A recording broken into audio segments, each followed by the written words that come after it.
The wave was cleared in the top side, but another one is coming. The mid lane push is coming. Kuma with a feeble attempt here to slow the onslaught of his former team, but HLE are going to go down, and it looks like they're going to go down here and now. Zeka with a heroic attempt as well.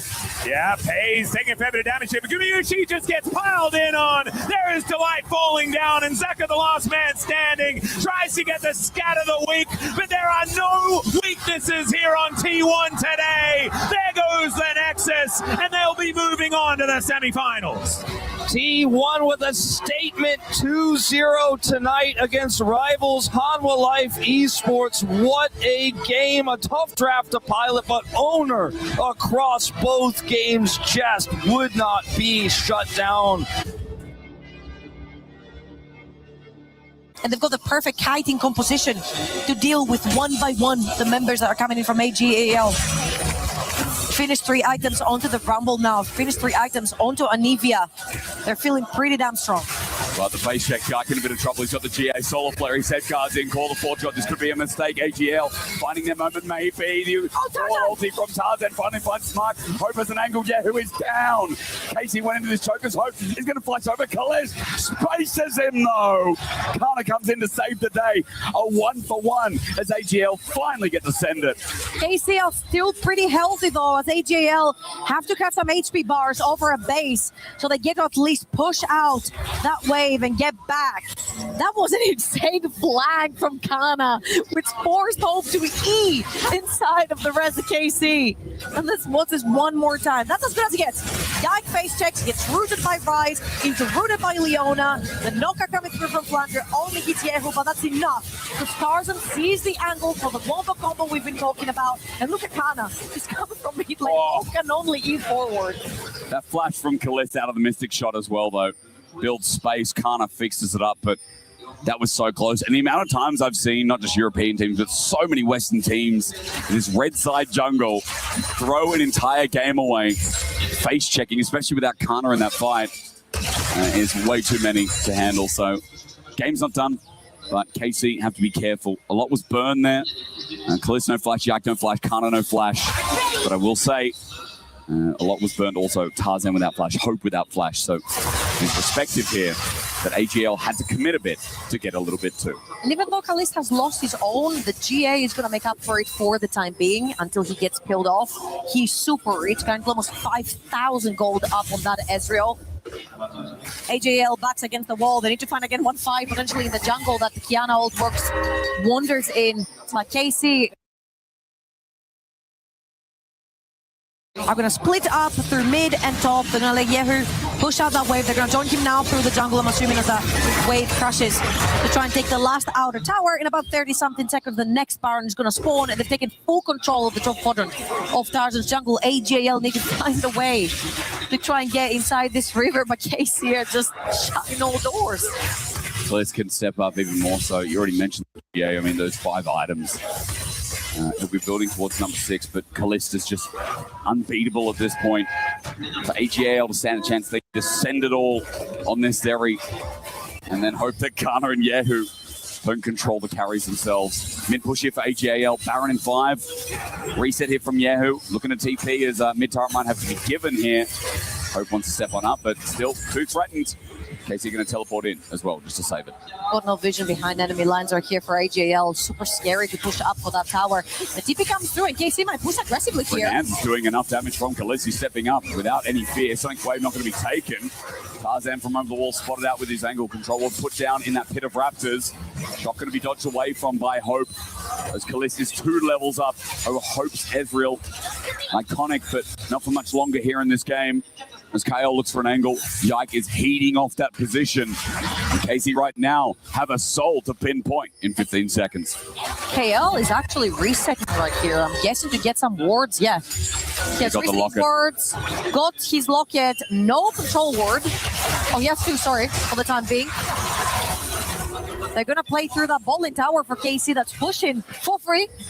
from the minion wave. Both Baron and Dragon up. Yike already on the Dragon, and AJL again trying to find a way into this downriver. They need to spot out Tarzan. Great crystallize there. Cuts them off. Here we go. There's the Ultra Shock down. Equalizer as well. Trying to chase up while Kalish tries to keep that ulti active. He runs through mid, but his Lightning Crash will expire. Dragon going to be started again. AGAL are forced back and have to take the long way around the crystallize once again. Great as KL spots out, but can't launch on Kana. Flash shield of Daybreak, but he's committed deep.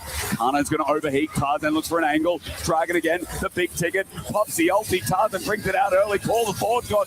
Going to run into the pit, but it's taken. It's just secured. The kick in his blinder is the only one to take the run. Warper Bucio keeps the rest of AL busy. Shanks in the middle of the storm. Hope trying to kite it back, but this one is done. AGL didn't stand a chance the moment they stepped into party. KC paint their screens gray as they paint the crowd blue. The last hope for EMEA read AGAL so well this game. And the Prince that was promised with another insane performance in game 2. And Bucio just flexed on the camera. He flexed on them in this game. Every performance was a beaut as KC didn't just beat AGAL, they stomped them into the dirt. I thought it was bon chance for KC, but it was actually bye-bye anyone's legend as KC moved to the semi-finals at EWC 2026. Magnifique. Hello, my name is Jojo Pion. And my name is Elioya, and today we are going to be trying French food.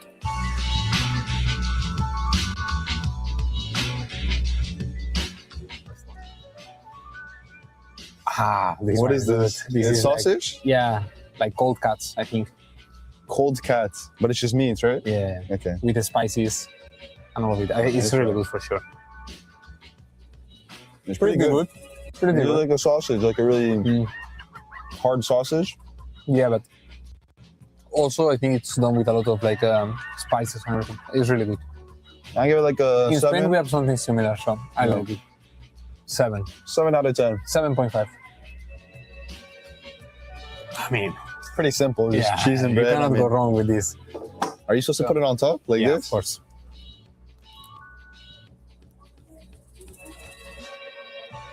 The bread's pretty good. I don't like taste the cheese though. You don't like it? I don't taste the cheese. It's quite. Like it's not too strong, no? It's not as strong at all. It's like a 6. Like very simple, you know? Like nothing too crazy. 6.5. I think it's a 6. Like it's good, but Well, nothing crazy, you know? Chocolate, right? looks like it. Oh no, Or it's crackers? crepes. It's crepes.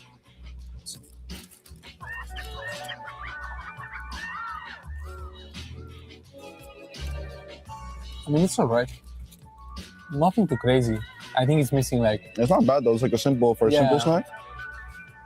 I think it's another 6. Like, You think so? yeah, I think so. I wouldn't go higher. For me, I think it might be my favorite. it's your favorite, 6.8. but then it's not your highest. I was thinking about it, but no, it's not my favorite. Yeah, it's 6.8. Orange juice? probably is. Yeah. Orangina. This might be the Orangina. If it's was Orangina, it? I tried it yesterday. It How looks was pretty the good. Orangina? This tastes exactly like the yesterday's Very Orangina. good, no? It was pretty good. I think for me it's. I'll give it an 8. Yeah, I think 7.58. I think it's quite good, cold. Mm-hmm. The last one. It's a dessert, as it should be. So, What kind of pie is this, you know? is it cheese? The It smells like cheese. yeah, but I don't know the Tartar? cheesecake. Cheesecake. Cheesecake. Might just be I think cheesecake. it's cheesecake. It's like a custard. It's not a cheesecake. It's like custard. It's like a... Oh, it's a flan. I like this. It's good. 8.3. I think it's my favorite one. I think quite good actually. Like No, more. I got 8.5. It's pretty good. I think I ain't my favorite this one. was the best so far. So this was the French food that we tried. We liked it so far. I think the French cuisine is honestly one of the best. Yeah, not the best. Spanish one I think beats it. So yeah, And Canada. no, not And Korea. Korea? Not Yes, Korean, too. bro. just a Spanish one. Goodbye. thinks he can come in here and play my game. He knows nothing. Let's go! Tyler won. You're done. This is my ladder. You can't climb it. It's better than me at Heartsucket Masters. You're going too far now. Your eyes buggy. Your elbows ashy. Is that airline? That's an L airline. Somebody better hold me. Okay, yeah. Do something then.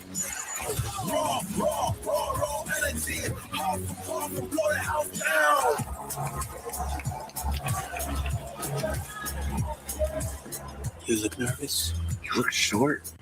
Everything's good? Mm-hmm. Fight.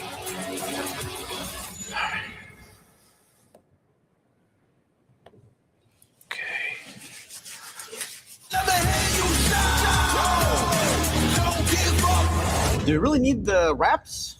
Yeah, that feels like overkill to me.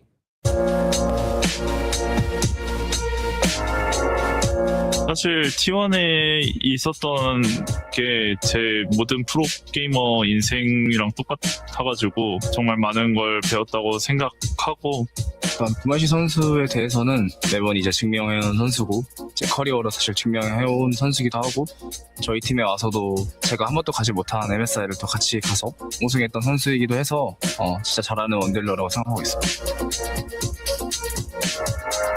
그런 시차적이나 컨디션 조절 면에서 좀 잘 해내는 모습을 보여주고 싶고 또 초대의 우승자 그리고 전 가장 최근에 국제대회에서 우승한 팀인 만큼 좀 좋은 경기력 보여주고 싶습니다.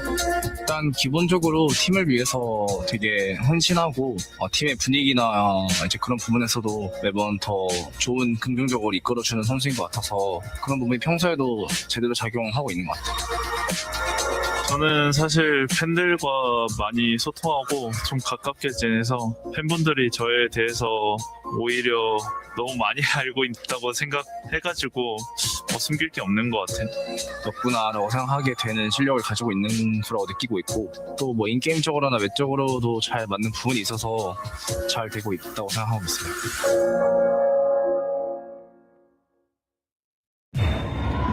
$75 million. 25 tournaments, over 200 clubs, only one club champion. The club championship is the beating heart of the esports World Cup. Over 7 weeks, esports clubs send their players to compete.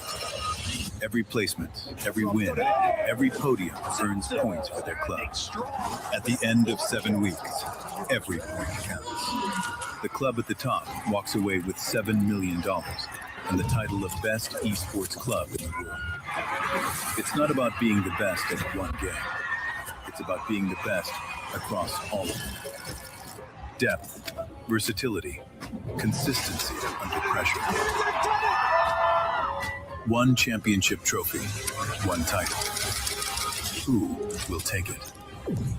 Watch history unfold in Paris at the Esports World Cup 2026.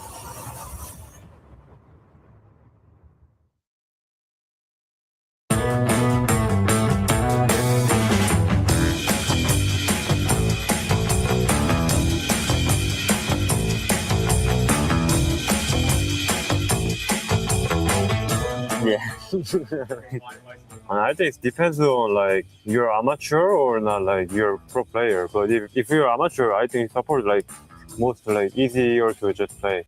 Yeah. So if you're a pro player, then I think ADC is like most easier. But supports, I agree.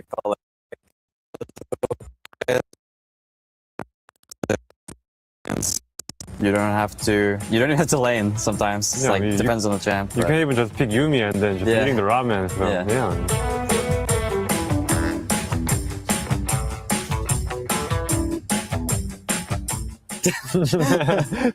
ADC, so I'm always like 2v2ing in bot line. So sometimes I just want to be alone, you know.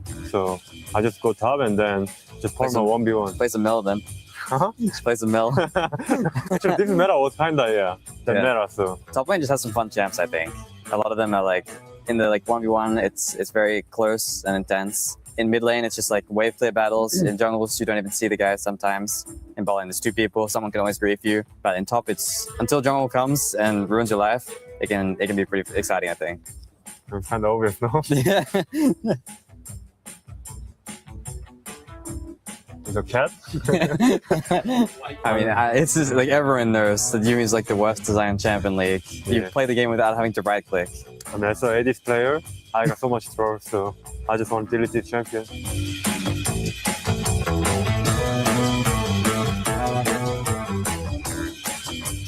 Saint is just a funny guy. I don't even think he means to be funny sometimes. Just the way he acts, he's just a funny guy. I don't think he's like trying to be funny, but he's just like to be like honest. So it's just like I don't know how to explain, but it's just funny. Yeah. He has no filter, yeah. Yeah. Good player, right? Yeah, on our team. Oh, really? What did you put? You put Inspired? Yeah. I think maybe Inspired he's like a good like player coach, but I think if he was to tell like people that he thinks are like bad what to I do, actually think he might freak out. But Berserker is a good coach. I actually think like ours too. Like I do think that Inspired like most smart person in our team, but I'm not sure he's gonna be the good coach. Maybe he just like tilted himself. Yeah. He just like watch our play and he just tilted. So I'm not sure. Yeah.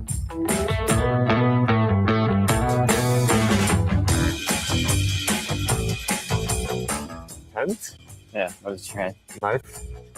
Oh, that's good too, actually. I don't know. I was thinking maybe I should just take something that's food, but I think making shelter on a deserted island is like important. If I couldn't do that, which I might be too bronze to do that, then that would be an important necessity. I watched like a lot of like Bear things, like documentaries. So when I saw him, he just only have knife, and then he can just do whatever he wants. So maybe I can do that too. So wouldn't like to do anything.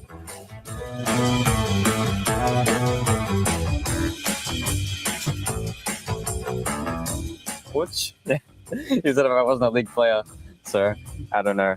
I don't know what I would do, to be honest. I'm very happy that I get to play League and try to keep that going. You gonna be a rockstar there? Yeah. Yeah. Well, I don't know.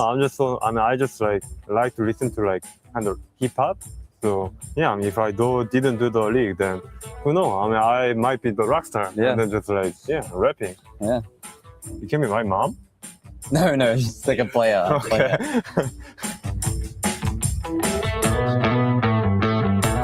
Saint support. Yeah. Playing solo queue in NA, and I met him like 3 and 4 times, and we did just fighting for the who is the right. So if I can like play with Saint, then I can prove. Yeah, I think there are a lot of really good ADCs. Like the 4 that came to mind, I was thinking like Ruler, Guma, Viper, and Paze. But I think Paze seems like too young. I feel like we would both be too stupid to work together. I feel like I would need someone like who has more like knowledge, and he seems like a shy guy. So I feel like that wouldn't work.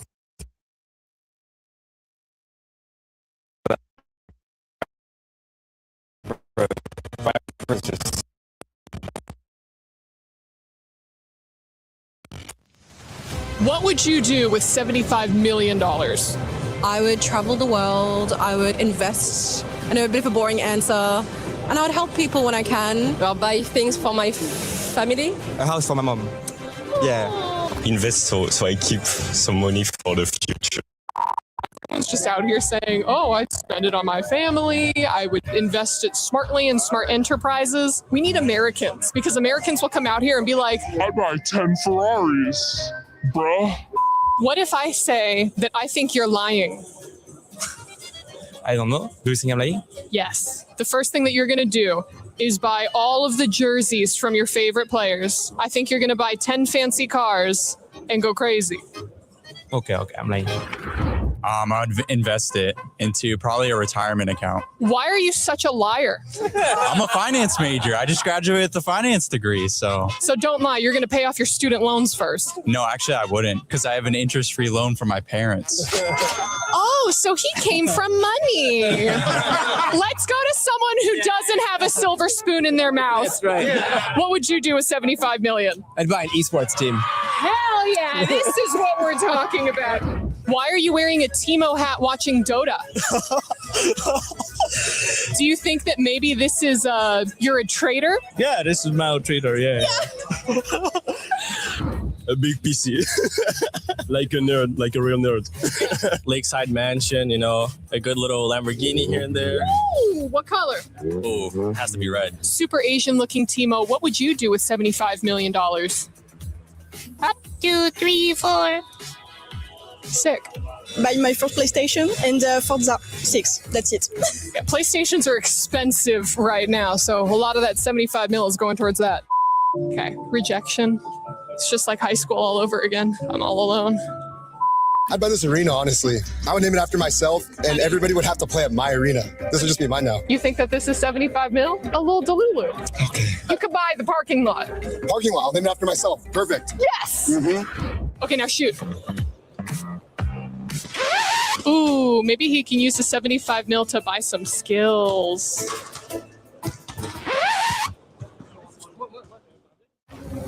The Esports World Cup, the most elite competition in the world.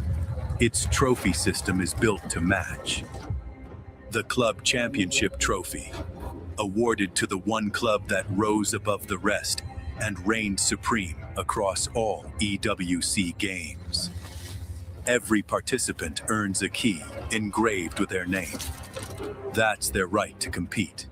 Reigning champions hold a key unlike any other. The game trophy is the ultimate prize for every game's champion, incomplete until a champion's key is inserted.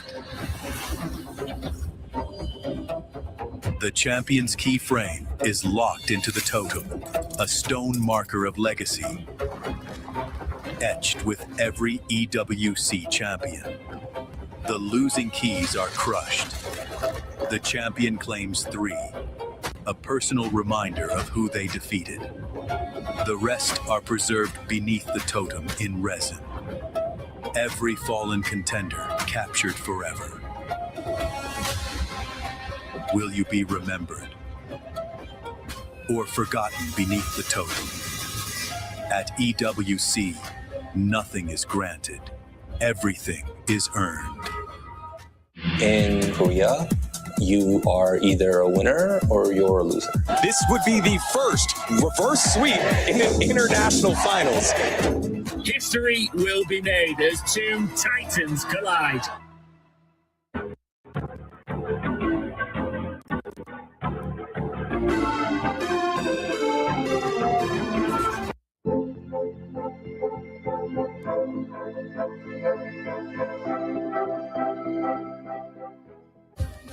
Play is in our DNA. Whenever we let it out, it becomes our superpower. Now imagine an entire city being built to supercharge it. Kadir City, powered by Play.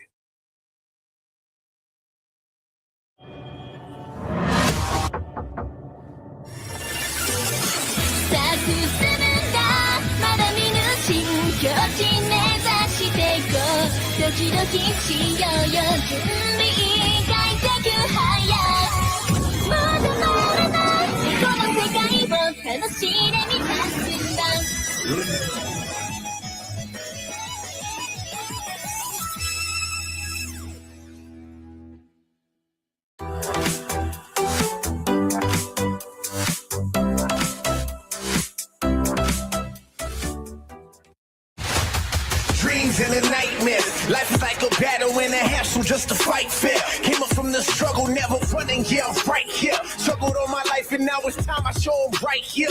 I show them right here. First of many times that I'm torn within. Giving to the pressure or just go and win. They try to tell me go and follow trends. I'm paving out the field so I've reached the end.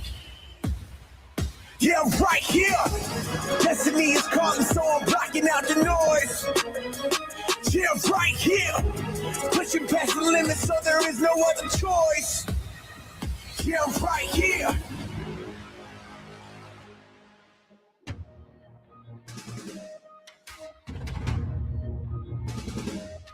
Welcome to the semifinals. Digon here alongside Oxen with Data as we welcome you to the Esports World Cup League of Legends 2026. What a crazy start to the playoff bracket it was. I think there's a lot of fans who are very happy with the outcome, getting to the semi-final point, but not the expected outcome based on the fact we saw HLE MSI champions going down to T1 and KC taking down AJL, who were the highest seed. So big upsets, big performances, but very convincing wins. But also for Kaminkov, I mean, in the draw show after W to pull off Kaminkov versus AGAL, he mentioned that it's probably the easiest for Kaminkov, and it was clean 2-0 from them, and it was amazing performance overall. Yeah, it was absolutely fantastic, which leads us to this crazy T1 versus KC semifinals match. Most people wouldn't have thought that this was happening, and both these two seeds from the group stage now find themselves at the opener for a fantastic semifinals day.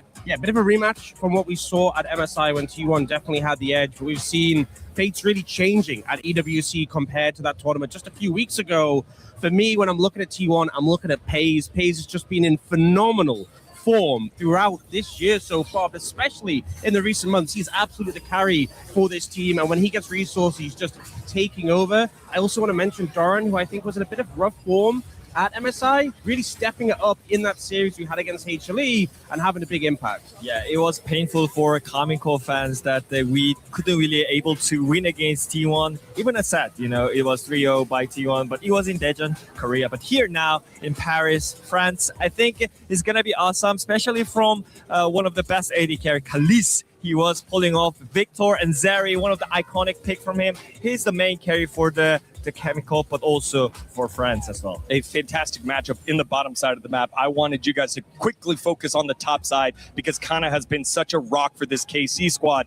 And Doran, Mr. Hot, Mr. Cold, he's hot yet again throughout this EWC. Ox. Yeah, we saw last year Doran being in pretty incredible form, and he struggled to match that this year so far.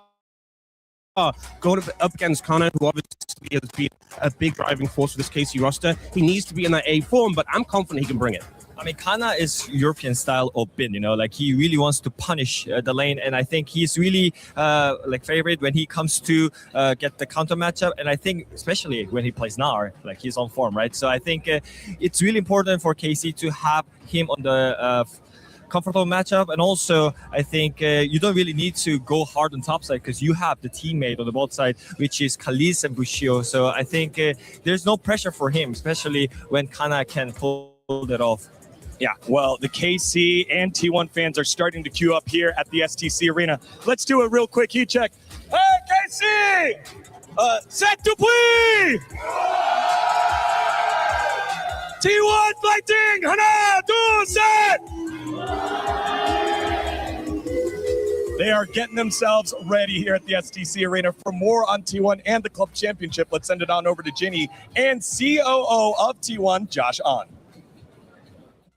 Thank you so much for joining me today ahead of the game against KC. I want to have a bit of a general conversation when it comes to the club championship points for T1. You guys had a pretty good finish in 2024, not so much in 2025, but so far it's looking pretty solid. What are the expectations like?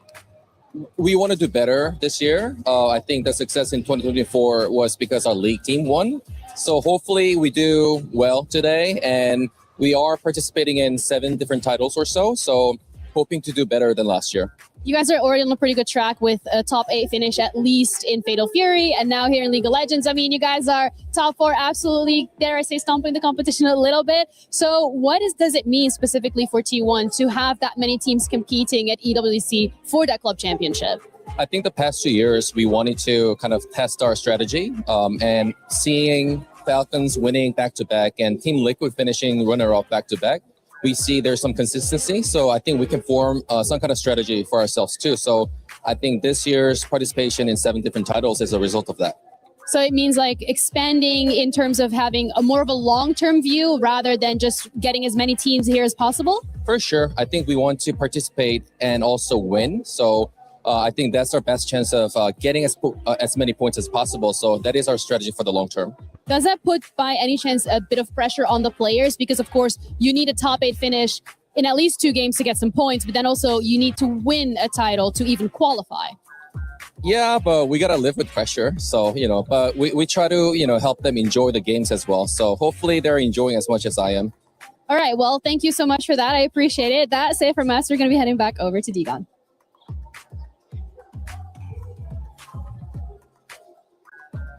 All right, never mind.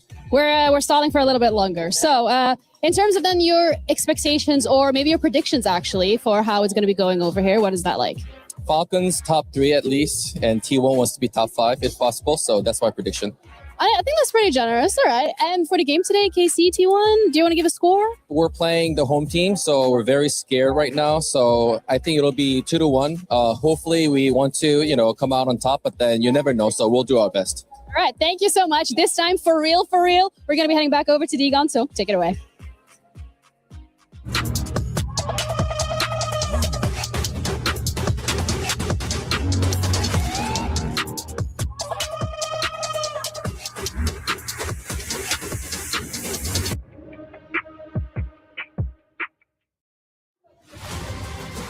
Thank you very much, Jenny, as we set the stage for one of the biggest matchups here in EWC. Passion overflows when these two teams meet. It is T1 and KC as they are entering the building right now. We have seen these two teams play before recently, which sets up our Crunchyroll story of the day. It's a story of revenge. It's T1 versus KC. Yeah, this is KC on their home turf with the blue wall here, looking to go and get some revenge on T1, who handed them a pretty rough defeat 3-0 in the play-in stage of MSI. There's so many fans here, so much support, and it's primed to be a banger. For KC fans, past is a past. I think this is the most exciting scenario that it could happen in EWC.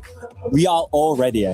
Yeah, it is going to be a great matchup, especially given the fact that some of the players right now are playing insanely well. Despite being on the same patch as MSI, there's been a huge shift in the bot lane, and two of them that have made the best adjustments are Kalist and Paze. I feel like there's been such opportunity to adapt, especially when it comes to that bot lane meta, and I feel like Kalist has really stepped up his play so far. Yeah, basically, I think he's not just a young player, I think the adaptability that he has is just on a veteran level, that I think he can just play every role that the team needs. So sometimes he can be hyper carry, sometimes it can be just wave clearing bot, but I think that's what we needed for this meta here. That's right. Kalist has played so well, pulled out that victor against AGAL, and plays like what you're seeing on your screen right now are the reason why they've been able to get over a hump here so far against some of these bigger teams, unlike what they were doing at MSI, Ox. And I just love his aggression and killer instinct. A lot of players compared him to Jackie Love, and just the fact that if he sees an opportunity to carry to win, he will take that, and the flexibility, the growth of him over the time he's had just in this short period between MSI and now is really remarkable. I've never seen Paze being this confident enough, because I asked him about the matchup yesterday. He said he was willing to pick Ezreal into Caitlyn. So I think that's one of the key parts from T1 right now. He's just performing so much better than before as well. With KC, it feels like this home crowd has been such a big boost. The play has been so great, and a lot of it has to do on the back of Busio as well. He's done so well on this bottom side of the map after making the move from NA to now the LEC. It feels like him and Kalist have been together for a while. Yeah, I mean, the talk about Busio when he first came to the LEC was just he is so on top of the game, so good. I feel like he did struggle a bit at MSI, but he's been back on form at this tournament, and we got to speak to him a bit yesterday. He was talking about how he loves so much more freedom for supports right now to impact the map. We're not just stuck in Enchantress like we had a bit earlier in the year, and he has really taken that and used it to pair up with Yike and just take over the map wherever possible. I mean, I feel comfortable to say that Busio is Western carrier, so I think he's really good on using tempo, using the map widely. The macro-wise, I think he's the main part of the KC. All right, well, standing by right now with an interview is Ginny and Busio. Thanks, Digon. I'm joined with Busio, who has had a phenomenal individual performances as well that we're seeing so far, your games here at EWC. I'd like to start off with that in terms of individual performances. I feel like the sync between you and Yike has been quite great in the last couple of matches. How did you guys get to that point of synergy? I don't really think we did anything too different specifically about our synergy. It's just both of us are doing what we believe is good as individuals, and most of the time it seems to work out. So yeah, it does seem like you guys are finally all on that same page or making the decision simultaneously. Is there anything else that you've been doing behind the scenes to make sure that when these decisions are being made in the moment that they just align up with everyone so perfectly? Honestly, we've been doing like less thinking, less planning, and honestly just more just doing what's natural. Okay, just playing the game. Yes, exactly. All right, that's good to hear because it seems to be working out. And the crowd, I mean, I'm assuming that's also a bit of a buff for you guys. Has that helped a little bit in the last couple of days? Yeah, I mean, for sure. We got a win in front of the French crowd, so there's no other option. Yeah. So I want to talk about the expectations then for today and the matches moving forward, because you are playing T1, which is a beast and a titan in and of its own. You finally got your win, by the way, against one of the LCK teams in a best of series. So I'm assuming the momentum is going pretty high. Yeah, I mean, we're here to win, and we're going to win today. All right, I'm appreciating the confidence. I really like it. Thank you so much for the interview. Good luck today. That's it from us. Degon, back to you. Really cool hearing him talk about how they're putting more thought into things. I think we definitely saw that in the AGL series, how, they would disengage from a fight, flash away, and then find that window to re-engage. It feels like they've really leveled up since MSI, and you can see that in what Busio was talking about. Yeah, it has been so fun to watch. What did? Yeah, I mean, this meta kind of helps him a lot because I think the creativity that he can bring to the team is opening up the draft a lot. So I think he's main character is all about being more positive and create some place for the team. Well, Parisian Prince and Busio the Brain have to go up against one of the strongest bot lanes in the world, where Pays also recently joining. Now T1 has slotted in so well and has looked so good. Despite the fact that the meta has changed, that there's been ups and downs with this T1 throughout the year, he's been that steady rock. He just seems like he will do anything to win. If he will play mages, he'll play weak side, you can play through him and he will absolutely carry. It feels like he will answer any call that T1 has for him. Throughout this year, they've been playing heavily through bot, but obviously as the meta has shifted, strategies have as well. But he is still such a reliable carry. And I remember the year he made his debut with Gen G, he was a prodigy. He was doing so much good work for that team. And yet, despite having such a strong start, he has managed to grow so much since then. He's a world-class AD carry right now, and him and Carrier are an absolute force to be reckoned with. I mean, for me, at the beginning of the split with this T1 roster, Pays was one of the overrated AD carry for me because he was not performing good enough for what we thought about the Gen G Pays, right? But I think right now, he's just fitting in the roster so well. I feel like his consistency helps the team a lot because I think whenever T1 is on the downside, he was not the one who's struggling. He was the one leading the team in a positive mood. And I think this is the one, again, that he can carry the team for his life. And when we had the post-game interview with Busio after their huge victory against AGAL, he said one of the biggest differences in this meta is because the bot laners are playing mages, it allows him to be way more independent. And when you think about that for Pays and Carrier, that is just a scary prospect to allow Carrier to influence around the map. Yeah, I mean, Carrier being freed up, and also with these picks, things like Camille, a little bit more eclectic picks that we're starting to see define the meta, great for Carrier, but also for Pays, he's consistently been comfortable. As much as picks like Zeri have been standouts for him, we've seen him have the kill record at MSI at internationals with 28 kills on the lethality cluster, not your traditional sort of AD carry pick. His Mel has been so fearsome, and I just feel like there's no limits to what he can play. I mean, for me, it's really annoying to play against T1 because you got to think about their unique picks as well, because we saw them just picking Bard and picking a Framing, right? I think there are so many picks that you have to think about in the draft, and there's not many games. You only have one single best of 3 here, so I think you got to be quick on the adapting, otherwise you're going to be just kicked out of the stage. Well, for deeper insights on the bot lane changes and more, let's send it on over to Ginny, standing by with Carrier. Thank you, Degon. I am standing by with Carrier, the man of a lot of the matches that we've seen recently from T1. You guys have been performing incredible since MSI. I'd love to hear about your individual focus since MSI, since that tournament, as to how you're allowing the team to perform so well here at EWC. 사실 MSI에서의 좀 아쉬운 성적 이후로 정말 좋은 모습을 또 이번 대회에서 보여주고 계신데요. 개인적으로 좀 팀을 이렇게 다시 성공 가도로 올려놓기 위해서 좀 어떻게 노력을 하셨는지 궁금합니다. 일단 MSI에서 떨어지고 그리고 MSI에서 남은 팀들이 어떻게 하는지 계속 지켜보면서, 그리고 EWC 와서도 좀 저희 팀이랑 다른 팀만의 좀 차별점이 뭐가 있는지를 계속 중점적으로 봤던 것 같고, 그런 점들을 좀 저희가 부족한 점들을 이제 찾아내서 피드백을 계속하면서 좀 점점 나아지고 있는 것 같다고는 느껴지는 것 같습니다. Yeah, looking back, MSI, we try to learn from our mistakes and try to look on the good side of their opponents. So in the meantime, we try to find what was different between ours and the opponents, and we try to analyze everything, and we made a good feedback on that. So for myself and the team, so I think it went well. All right, and KC also was one of the teams that was at MSI. However, they didn't have a very strong performance over there. It's been a little different here at EWC. They're coming through with some pretty good games, and a lot of it is coming down to that Busio Yike synergy that we're seeing coming out. So for you in that support role as well, how are you going to approach it to prevent Busio from actually being able to roam around? 네, 사실 KC도 MSI 때 많이 아쉬웠지만 이번 대회 정말 돌풍을 일으키면서 좋은 모습 보여주고 있습니다. 특히나 이제 야이크 선수와 부시오 선수의 이 시너지 조합이 정말 빛을 발하고 있는데요. 그런 조합에 좀 맞서서 좀 어떤 식으로 좀 대처하고 준비하실지 궁금합니다. 일단 MSI에서 KC랑 이제 한 번 만났었는데 그때랑은 좀 메타가 또 많이 달라졌다 생각하고, 그리고 지금 또 KC가 EWC에서 하고 있는 걸 보면은 또 말씀하신 대로 서포터와 정글러가 좀 되게 유동적으로 잘 움직이고 좀 지금 메타에 좀 적합하게 플레이하고 있다 생각해서 오늘 경기 기대되는 것 같습니다. Yeah, obviously we met KC and last time in MSI. However, I think the meta has shifted from that. So I think I'll have to see about their plays. Of course, their support and jungle are very cohesive right now. So I think their performance is really great. So it's going to be an exciting to counter against. All right, well, thank you so much for translation, Maddox. Kamsahamnida as well for joining us. That's it from us over here. Digon, back to you.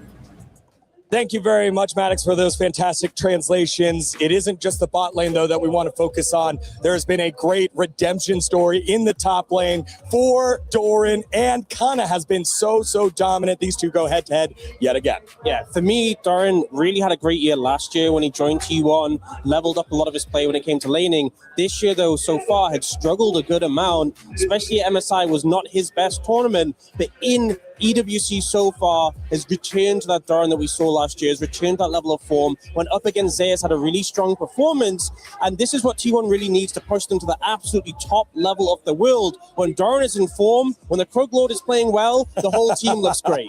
And for Kana, spending a couple of splits with Europeans and in being in the European team, I think he mentioned that he really likes the environment that he has right now with the team and with the league. That means I think he's more open to try some new stuff, something like top brand or like top Nidalee, which is it opens up a lot of draft option for the team. And I think whenever the team needs, Kana is the one who pulls off the hero plays. You might have the Prince Kalisto the bot lane, but I think you have Father top lane, the Kana for KC here. Again, forged from that T1 pressure earlier in his career, now a superstar in his own right in the LEC. It's going to be a great battle. I wonder who will win. But you don't have to wonder too long. You can head on over to the EWC website and make your pick'ems now. Sign up, go play, see how you do. It's time for our analysts to make their pick'ems. What you got here, Ox? I'm going with T1. I think T1 have always been a team, a organization who adapt so well after hardships. We've seen them do it before when they've struggled. Early stages of Worlds come back to be the final winners. If things aren't going right for them, that meta read isn't correct, they will always adjust. And EWC has been the tournament where the teams who have adjusted from MSI have performed so well. And I think they're going to make that way to the final. I gotta go with KC because I think this EWC has been most unpredictable tournament, and I think in my heart, I do believe that T1 is going to make it, but it's EWC, right? Nothing is predictable, and I think they're going to make it with this blue wall all together here. Ox, that was a pretty unpredictable prediction there by Wadid, but he's right. It has been unpredictable. This year has been unpredictable. No one thought that the blue wall would be here, but on the back of the Parisian Prince, they go up against the Pentakill Prince. It is T1 and KC, formerly a league of their own, now earning their spot in the semifinals. Who will make it to the grand finals of Esports World Cup 2026? Let's find out. Here on T1 today. There goes the Nexus, and they'll be moving on to the semi-finals. They stopped them into the dirt. The semi-finals at EWC 2026. 플레인코프도 이번 올해 좀 만났었던 팀인데 굉장히 잘한다라고 생각한 팀들 중에 한 팀이라 생각하고 있고 또 워낙 상체 중심으로 좀 잘하는 팀이라 생각해서 잘한다 생각하고 있고. Sweet revenge match, I think, because we lost against them 0-3 last time. They're all very talented, biggest team in the world. A really good opponent for us to show that we can actually be the best. 어느 팀이 올라오든 저희만 잘하면 충분히 우승할 수 있겠다라고 생각하기 때문에 I think it's going to be a huge, great rivalry between the T1 fans and the KC fans.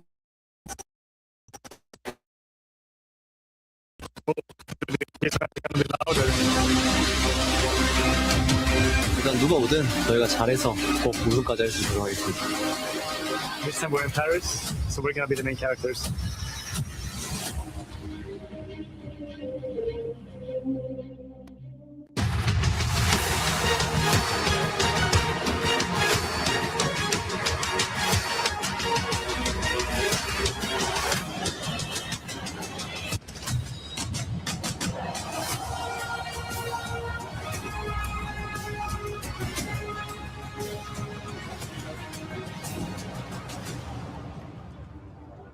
Quelle belle journée, zéro souci. Demi-finale Carmine Corp versus T1. Could we even ask for more, Ian? Nah, this is what it's all about. Paris, are we ready for semi-final Saturday? 3 Korean giants remain, and the last hope for the West here in Paris in the sold-out STC Arena. C'est plein à craquer, il n'y a plus de place à vendre, frérot. Now, if you're a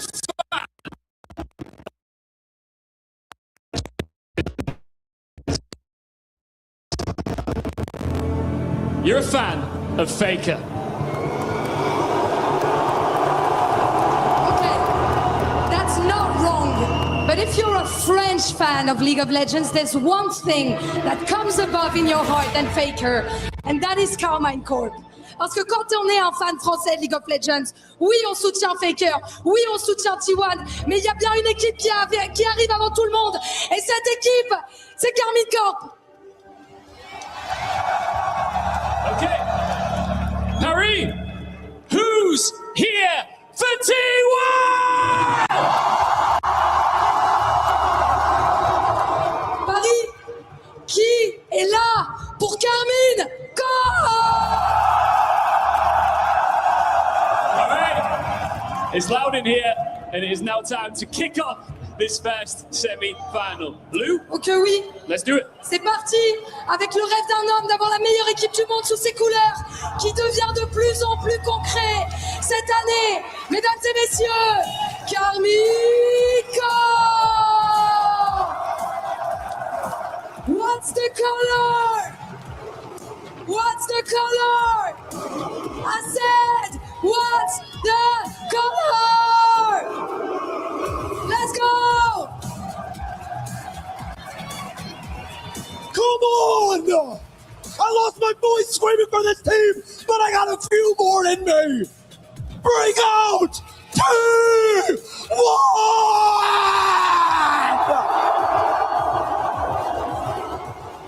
Weeks ago, they swept today's opponent from the MSI stage. Yesterday, they dismantled the reigning MSI champions. T1 have arrived at the semi-finals with a warning for everyone left in Paris. When the stakes rise, so do they. KC's done the unlikely yesterday. Can they do the impossible today? Est-ce qu'on peut le faire? Carmine Corp versus T1. Mesdames et messieurs, faites du bruit!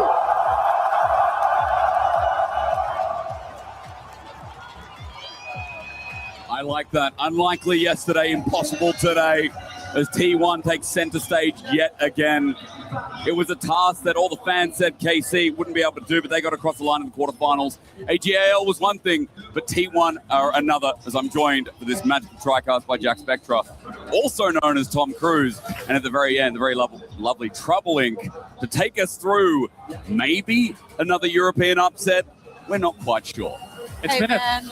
They made it through ATAL. We didn't expect that through their road through MSI. So impossibles, possibles, it doesn't matter. We're here right now, full sold out arena, hands in the air with the phones and the flashlights shining. KC is in the house for them. And it's been a tournament of upsets, right? Humble Life losing to T1, BLG losing yesterday to DK, Leon losing to Brazil. Oh yeah. T1 and KC taking down AGL. It's just been upset after upset. So for me, I wouldn't be surprised if we're going to continue to see that trend today, especially when we were listening to the chants. I thought it would be kind of 50-50 between T1 and KC, but it felt pretty KC favored here today. There's a big block over to the right side, or at least camera left. That is right now all blue, all French, all supportive of KC. Two of the biggest organizations' fan base, by the way. KC in France, and even when we go across LEC roadshows, there is always a big pack of KC supporters. But T1, anywhere in the world you go, there are fans to blow it all out. Because here, I'll also say on our side, Jack, Trouble, there are a lot of T1 fans who've come out in Paris again. I mean, I feel like everyone is sort of a T1 fan at You have heart. to be at this point. You really can't be like the GOAT is played for T1, has played for so many years. You gotta be a fan of T1, but you also gotta support your home, you know. And for most of the French crowd, home is KC. I'm not gonna lie, lads. I'm a bit scared. 3 LCK teams versus 1 ABA team. The last remaining home We of the like West. those odds. It's already a surprise. How much further can they take it? We're about to go into pick and ban. It is only a better threat. I think that's the fans' biggest disappointment, that we don't get a full 5-game series like we did at MSI. For better or for worse, of course, T1 with a 3-0 at MSI. A disappointing, I guess, tournament for KC. There's no ifs and ands about that. There definitely was. For sure. Can they redeem themselves as we move into pick ban? Yeah, this has been a much-needed bounce back for KC, and I'm really looking at the Jays because Doran had a really good game on it against Zeus yesterday, and Kana had a really good game as well up against Flandre. So that's a pick that I could definitely see KC looking to take away really, really early here, or T1 looking to take it as well. Both of them have actually been wanted respectively in their series. However, things like Cassior, Syndra, Jarvan also looming around. Jace, as Jack mentioned, not a surprise right here. I wouldn't mind seeing the Jarvan smashed here from Yike, especially since he can do a lot of damage. Oh wow, we are insta-locking the 6 Lee Sin. I really liked Kalist yesterday on the Victor. The only worry I have is with 6, you don't have much agency. With the Victor, you can lane bully, you can be really strong and have higher impact, but I don't see him doing that on the 6. The Ziggs was the critical mage, though. That's the problem I have. The Victor looked good, but can he redeem himself on the Ziggs? Because early in the tournament wasn't great. Lee Sin locked alongside. Trouble, you're talking about that Cassio Syndra. The option's going to be here for T1. The funny thing about T1 is that Cassio Syndra can be played in the same composition for T1. They've done it before. That's true. They're interchanging Paze and Faker, having the Syndra and Cassiopeia. So they could be locking in this year right now. Miasma is so strong into Lee Sin.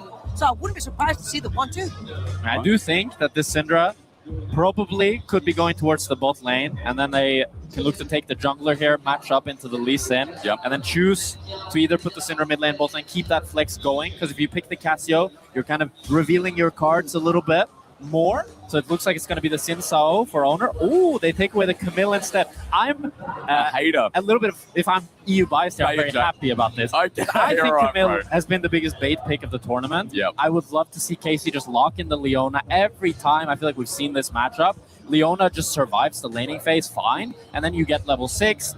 I'd 10 out of 10 times rather have a level 6 Leona than level 6 Camille. I do actually see the takeaway right here from Carrier taking the Camille away. Mobile lady carries for T1, dunking the bomb of Ziggs on a Camille ult would have been pretty much deadly for T1. So taking it away from our hands to free us, but also as a gift as well. Now the Shen could be going into the hands of Kana. We have seen Flandre play a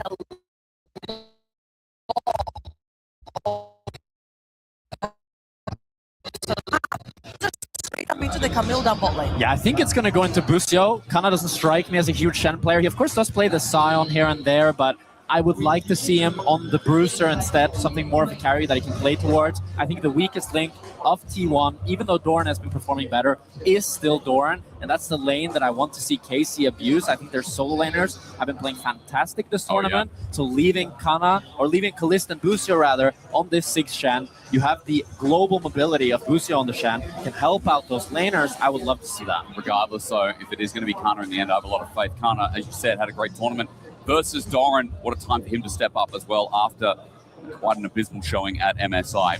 Now, Akali's going to be banned away. Silas as well. A lot of dive options being taken off the table for these mid laners.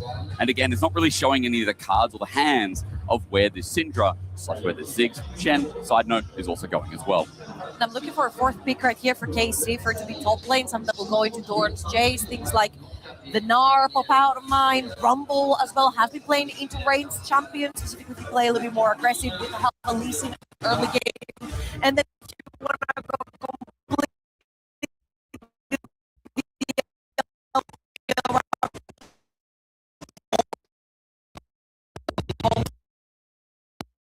like the Jace, anything that can shut down the side lane, and especially the weakest quote-unquote link for T1 would be great right here for KC. Yeah, usually into the Jace you have 2 options. Either you can fight fire with fire, or you just go a tank, which a lot of people like to opt into. Give us fire. But I think, especially when you already have the Shen support, you want to pick a highly volatile matchup. Look to skill check Doran, have Yike on the Lee Sin, play around you top lane. So I think on this pick here for KC, it should be something explosive, like you said, Trouble. The Yorick I would like. I think the Ambessa could work.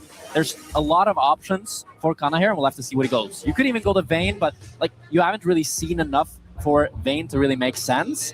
As are we not locking in the chat? Please, no pick ban. Oh my God, no way. This is a Mirwin classic. It is, he's been learning. Yeah, I mean, we saw Mirwin pull out the Shyvana quite a bit with Ignite Teleport going this Bruiser AP build.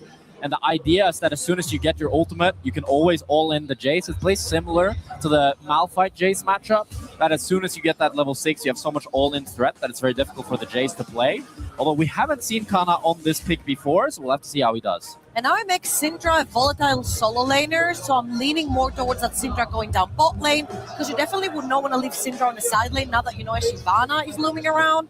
So I'm expecting potentially Pace to take that one down bot, and this being a pick right here for Faker. With Cassio and Akali already taken out though, I'm kind of thinking that this Syndra might end up mid. I mean, I'm thinking it's either Ezreal here for T1 or a mid lane pick. Although this Taliyah, we've seen Pace a lot on this Taliyah. Definitely, I agree with you guys. Probably going to be Pace taking it up.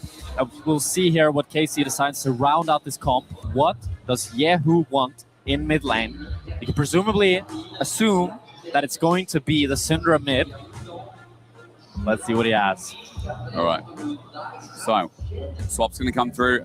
You're seeing in KC right now, just before that swap does come through, is that final round out.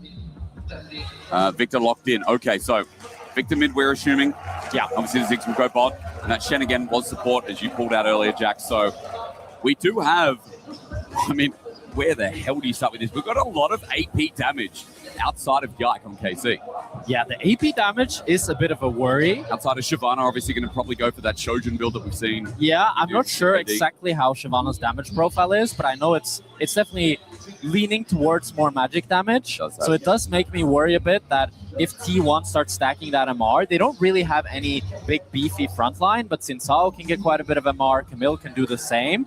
So it's something to be worried about if you're KC, but it's not like they're playing into a Sion Cassante that can become completely unkillable. I actually love the KC draft here, especially since you mentioned all the squishiness coming from T1. It's a one-bot combo, right? Yeah. The Victor ult, double the Ziggs ult, double the Shyvana ult. If those 3 things stuck on top of anyone from T1, except for the Shinsa perhaps, then somebody instantly dies. I feel like that's what Karmic Core were really good at doing versus AJL, turning their numbers advantage into one skirmish.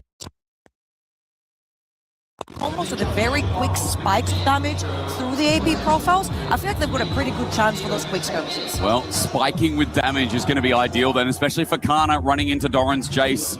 Comfort for Doran versus a champion that Kana has only played once before. In 2022, he piloted this in LCK Okay, but Summer. that's like old Shyvana, so it's kind of I know, now. because I'm looking at the build and I'm like, wait, it was versus DRX, versus a Sejuani top. That is a crazy build. And we're seeing Iceborne Gauntlet, Demonic Embrace. There's a Warmogs in there with a Void Staff. I think it's going to be a little bit different. But how much so? Is it going to be different in score? Is it going to be different in feeling? T1 had their number at MSI. As we run into Summoner's Rift, it is KC's home arena, and they've shown that home crowd advantage has had major effects. T1, they always like the underdog story if it goes towards them as well. They don't care. I mean, so I kind of prefer the T1 draft, at least with how I see it playing out. Okay. I think they have really good pick tools to be really annoying against KC. Right. We're just starting off with a fight. Facing into half HP, it's in a bit of trouble. Hookshot, walk shot. We are going level 1 all in. Busio already gets the shadow dash. Probably saves Yikes alive with that as well. Yeah, who's just an onlooker at this point in T1. Commit a little bit. Flash, ignite down for Carrier. No flash for Yike. The important thing there for Yike is he still started the E, so he's still going to be able to start his camps even though he starts incredibly low HP. If he was forced to recall there, it could be tragic, but we're not finished. We're not indeed. Hookshot, wall shot on the Yahoo. They're going to find the stun up as well. Hail Blades comes through. Rich shadow dash from Busio as well. Carrier getting low HP, but Yahoo's health matters more. Faker with a HP advantage massively. All plots burnt from Yahoo. That is a big trade from Carrier. And this is a hail of blades Shen from Busio. He is ready to match the fist fight that Carrier wants to pull out on the he's flashed. He's flashed. Busio's flashed. He's in now. No matter what, wants to get Faker's flash. Get him out of the lane. Wait for the shadow dash. There it goes. Busio committed his summoner for that as well. Now he's going to have to get the hell out of lane a third time. And the big question mark has been always that's Carrier, and he's roaming around the map. Busio with a super proactive level 1 has been incredible at taking names, and right here, flash off of Faker is pretty huge because we saw Yike on a super creative pathing yesterday versus AJL. Where he Oh my God, such a charge onto Khalid. Siphon Shove avoided. He gets on out, but will he survive? For now, Carrier's going to let him go. No flash burn from Khalid, but this Camille pick is level 1 and has had the most impact I've ever seen out of a level 1 support. Yeah, this is why I say most teams should not be picking Camille, because this is how you need to play, and T1 and Carrier are one of the few people that can actually pull it off. You need to be proactive every second of the game. But as we take a step back, as we slow down the game a little bit, what I was saying about the draft is T1 have a lot of range. They have the Jace poke, they have the Scatter the Weak, never mind, we cannot do that. Busio is getting chunked. Yeah, I'm going to seismic shove someone. Busio at half HP again. Okay, Carrier looking for another angle. Yike under threat here. This flash was burned earlier on. Carrier looking for the kill, maybe onto Busio. There's a Halo Blades as well. Shadow Dash is too fast. Sonic Wave. Carrier has gone deep for this one, and he will get punished. Triple with a Tempest. First blood to Yike. Bit of a blunder from Carrier right there. Owner had already backed and had an extra longsword in his inventory, was looking to fight with a skull from down bot lane with the priority. Carrier dying here kind of backs up the plans of Owner. Yak is still going to go towards the top side, and Owner is going to end up getting skull crab, but a huge kill going to Lee Sin. Yeah, I think Carrier thought, due to the fact that Yike was so chunked level 1, that his clear would be more delayed, so he would have time to play in that 1v1 up against Busio, but he didn't have it, and he ends up going down. It's a first blood for Yike, and a great start for KC. It was like a bit of relief for KC's bottom lane as well, since those chunks were coming through onto Kalist, onto Busio. Maybe a bit of reprieve here as Busio. I know that Carrier is in focus for level 2 support. This is the meta we're in. Both Carrier looks for more info. They're both just hungry for blood. Yeah. Carrier wants to try to zone Busio from re-entering bot side here. And now they're looking towards mid. Yehu wants to try to fix this wave and crash it, but it's a 3 versus 2 for Faker. Here comes Owner. Scatter the Weak, not going to connect. Yehu is safe then. Dropping a couple of Dark Spears. Faker gets the chunk out again. Yeah, I don't think they can fix that wave at this point. I feel like they need to be a bit patient. Yehu is going to go back to base and come back, and I'm pretty sure Busio is still going to be there. So that Chen is still going to assist him if his wave needs help, which he will need help with what Faker is doing here, freezing it almost right in front of his tower. However, the positive thing right here for Yehu is that now... Good job. Hookshot, wall shot, collision trouble with a satchel. Carrier getting involved in his own lane yet again while Busio's looking towards top. Doran half HP. He's got flash, but when will he burn it? Shadow Dash is waiting. No flash here from Busio, so he's waiting to time it. Doran gets out, and Busio not able to match it, maybe thinking the wrong angle. I think Busio kind of tried to go for the predict there just after Doran flashed. And thought he would flash more up rather than just to the right. Still, though, Busio being incredibly proactive on the map here, getting flashes all across the board, helping out his mid laner as well. Although the fact that Yehu had no TP and the wave was frozen, it means that Faker now, with a really big CS lead, nearly a full level up on Yehu, and not the start that Casey was looking for in the middle lane. Solo lane's doing pretty well here. Doran finding his mark in the lane as well. Even though Kana gets a bit of a support, that's a pushing wave top. So Doran The should be supports up are a little still bit as level well. 2, by the way. They are not level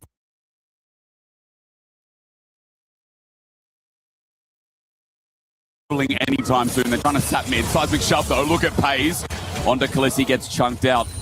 The mage allegations we come into today, wondering how he's going to play. So far, he's been bullied quite a lot here by T1's bottom This is side. what's actually worrying me a lot. Syndra, Talia, Jace are so good at creating so much space and hitting you from Mars, Oh yeah, basically. great range. So if Yike or Kana cannot get on top of the backline, this will be really problematic later on when T1 is first at the objective, like right now. Yeah, Casey, they want to try to re-enter, but Kalista doesn't have the teleport. Oh, Yike jumped over. I don't know if he meant to do that. He get a Sonic Wave, but now he's going to flash away. Hookshot, wallshot is the threaten. Yike loses his summoner, second time in 6 minutes.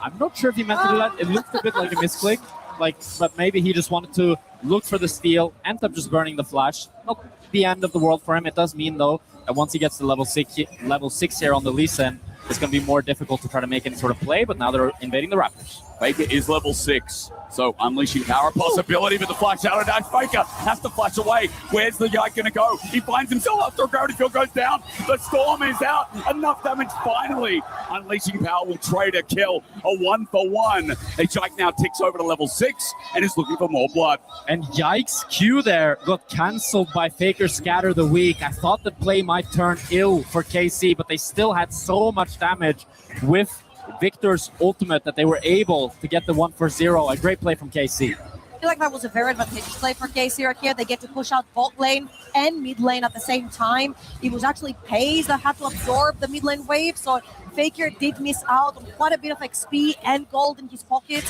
plus another kill going over to the Victor. Oi.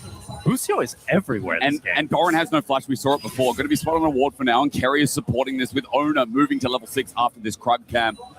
So Busio can't do too much. Doran threatens. Yike now hovering over the wall. Kerry's going to be spotted out, but Sonic Wave is going to go into Doran, taking the resonating strike. Kana looking for an angle. The Dragons descent over to Flee in Fear. Kana lets out a breath of bellows as Ona with the ulti won't matter because Kana's in his range, running for his life. Is going to have to be a turn towards Carrier. Ona somehow survives and lives. Yike down again, or rather the first time in this game. He didn't have flash to escape, but he hits the dirt. And T1 outplay KC in this skirmish. Owner living on so little HP. Yike kicked Doran away. I thought he could land the Q afterwards to follow up on it, but he wasn't able to do so. And both Doran and Owner escape with their life, and Yike ends up falling. Both teams are super eager to skirmish. I mean, you only have to look at the support levels. They're still level 3. Kana has no flash. He's going to be slowed down, moving into hammer form as well. Carrier's game, yeah, perfectly, just perfectly placed. This guy is performing out of his mind. I'm getting some deja vu and some horrible EU feelings watching his support play. Honestly, if you're anyone apart from the support, you're so frustrated because you're constantly playing 1 versus X in whichever lane you end up on. And here is the Scar of the Week that Jack was talking about from Faker that cancels the Q from Yike from landing. 1-for-1 at the end of the day. Faker goes down. Let's see this one more time. That's from Yehu's perspective right here. Really nice hold, constantly surrounding all 3 members of T1. Gets the kill for himself too. Really great start, especially on the stacking mid laner. That gravity field well placed as well. So at least Yehu gets one back as we're talking about. A bit of a gold lead coming through from Yehu now as well. Kalista a bit of trouble to come back alive. Good satchel chart. Wall shot interrupted. Busio, the saving grace Shen. As Pays looks for an angle as well. Yike picking his target. Faker's a little bit low as Safeguard gets Yike out of the way after the unraveled earth. Gravity field for zoning. Carrier. We were in a replay, but he was probably the one that looked for it. Let's be real. Yeah, I mean, T1 are pressuring KC off the map here. Kalist gets chunked. There's not going to be any kills on the board for T1, but I think you're starting to see them slowly take over the map. Pays is taking trouble. It's going to be a nice little shadow dash. Chaos Storm comes out, but Pays flashes as Yehu drops it all. Really good cheese from Busio there. Just sits in the bush. Pace doesn't expect that with the Hex Flash. They get his flash. And you can see both supports, I think, playing really, really proactive this game. I'm really really happy with how both supports are playing. Keria is finally showing the strength of this Camille support, but I feel like Busio is kind of matching him pound for pound, finding his own angles as well. The story of yesterday's game for KC, when they looked so good versus AJL, was Yike and Busio linking up and basically not allowing AJL to make any plays. Keria is one of those supports that is just so hard to track down, and I feel like Busio has been doing a fantastic job at tracking them. Sure, some of the skirmishes are not going to go their way, but so far both supports have been super damn proactive on the map, and they have landed a bunch of kills for the team. I think the annoying thing is Keria is so independent as well. It's like, we talk so much in League of Legends about jungle support synergy. I feel like a lot of the time Keria is just building the synergy around him with his initiation. And for now, 3 out of 3 KP for Keria, 2 out of 2 KP for Busio, the cornerstone of this game number 1 at EWC 2026. We look towards what's up. 30 seconds for the Dragon. T1 got the first. Set up his deep vision here on the bottom side, while Owner looks to be clearing his top camp, maybe getting a quick reset in so he gets the Thunder Sky slash Titanic, and then move towards that second Drake. And pretty much all of the gold lead on T1 is sitting on Doran right now, having a fantastic performance on this Jace. Oi, angle. Although Kana is looking to try to cheese him here, he does have Yike and Busio on top side of the map, so even though Doran has full vision, if Kana gets the ultimate, they might be able to get onto him. Has to happen now. He's got to flash preemptively. Doran thinking, hang on a minute, they're on a ward. Where the hell is Kana? Oh, Yike's Dragon's Descent, going to get the flee, the flash from Yike, but it's a match. Doran wants to see enough, kick into the wall. Shadow Dash as well. Doran looking for the trade, and he finds it. The Dragon wasn't enough. Doran's got one in him too. Yike tanks one too many tower shots as his Q misses.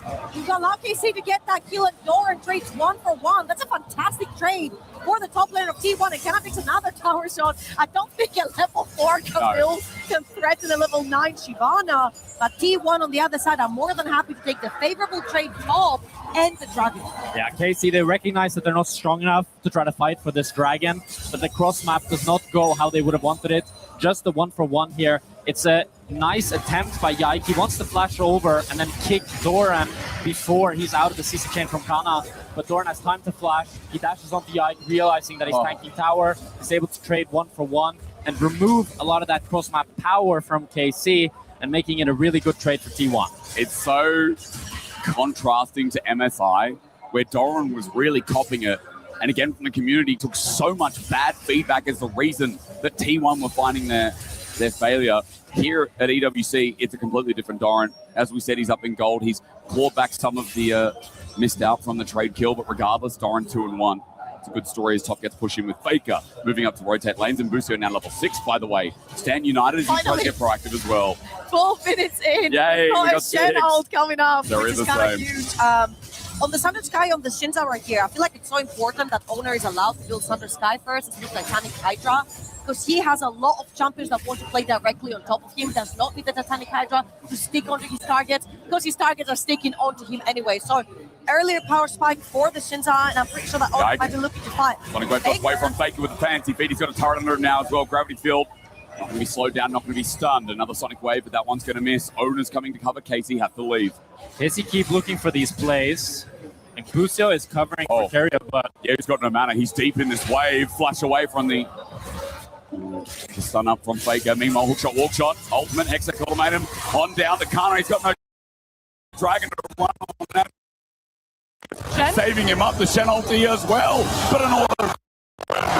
He'll survive the one turret shot. He'll take the double.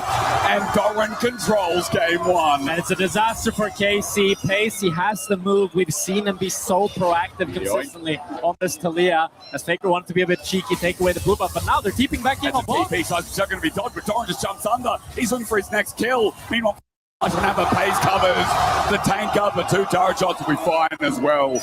And Carrier, yes, he might die, but it's more blood over to the carries that matter in T1. What a heartbreak for Yehu right there. TP's right off the tower versus 3. No mana. mana. Faker's running for his life. Busio looking for a Shadow Dash. Owner's coming to cover, so that play on Faker will be mute.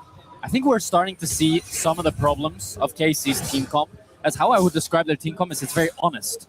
You only really fight them if you are engaging with a fight with them. They have such short range engage with the Shyvana ultimate, with the Shen taunt, that it's only really going to be a fight on T1's terms, while they have the Taliyah ultimate to generate space.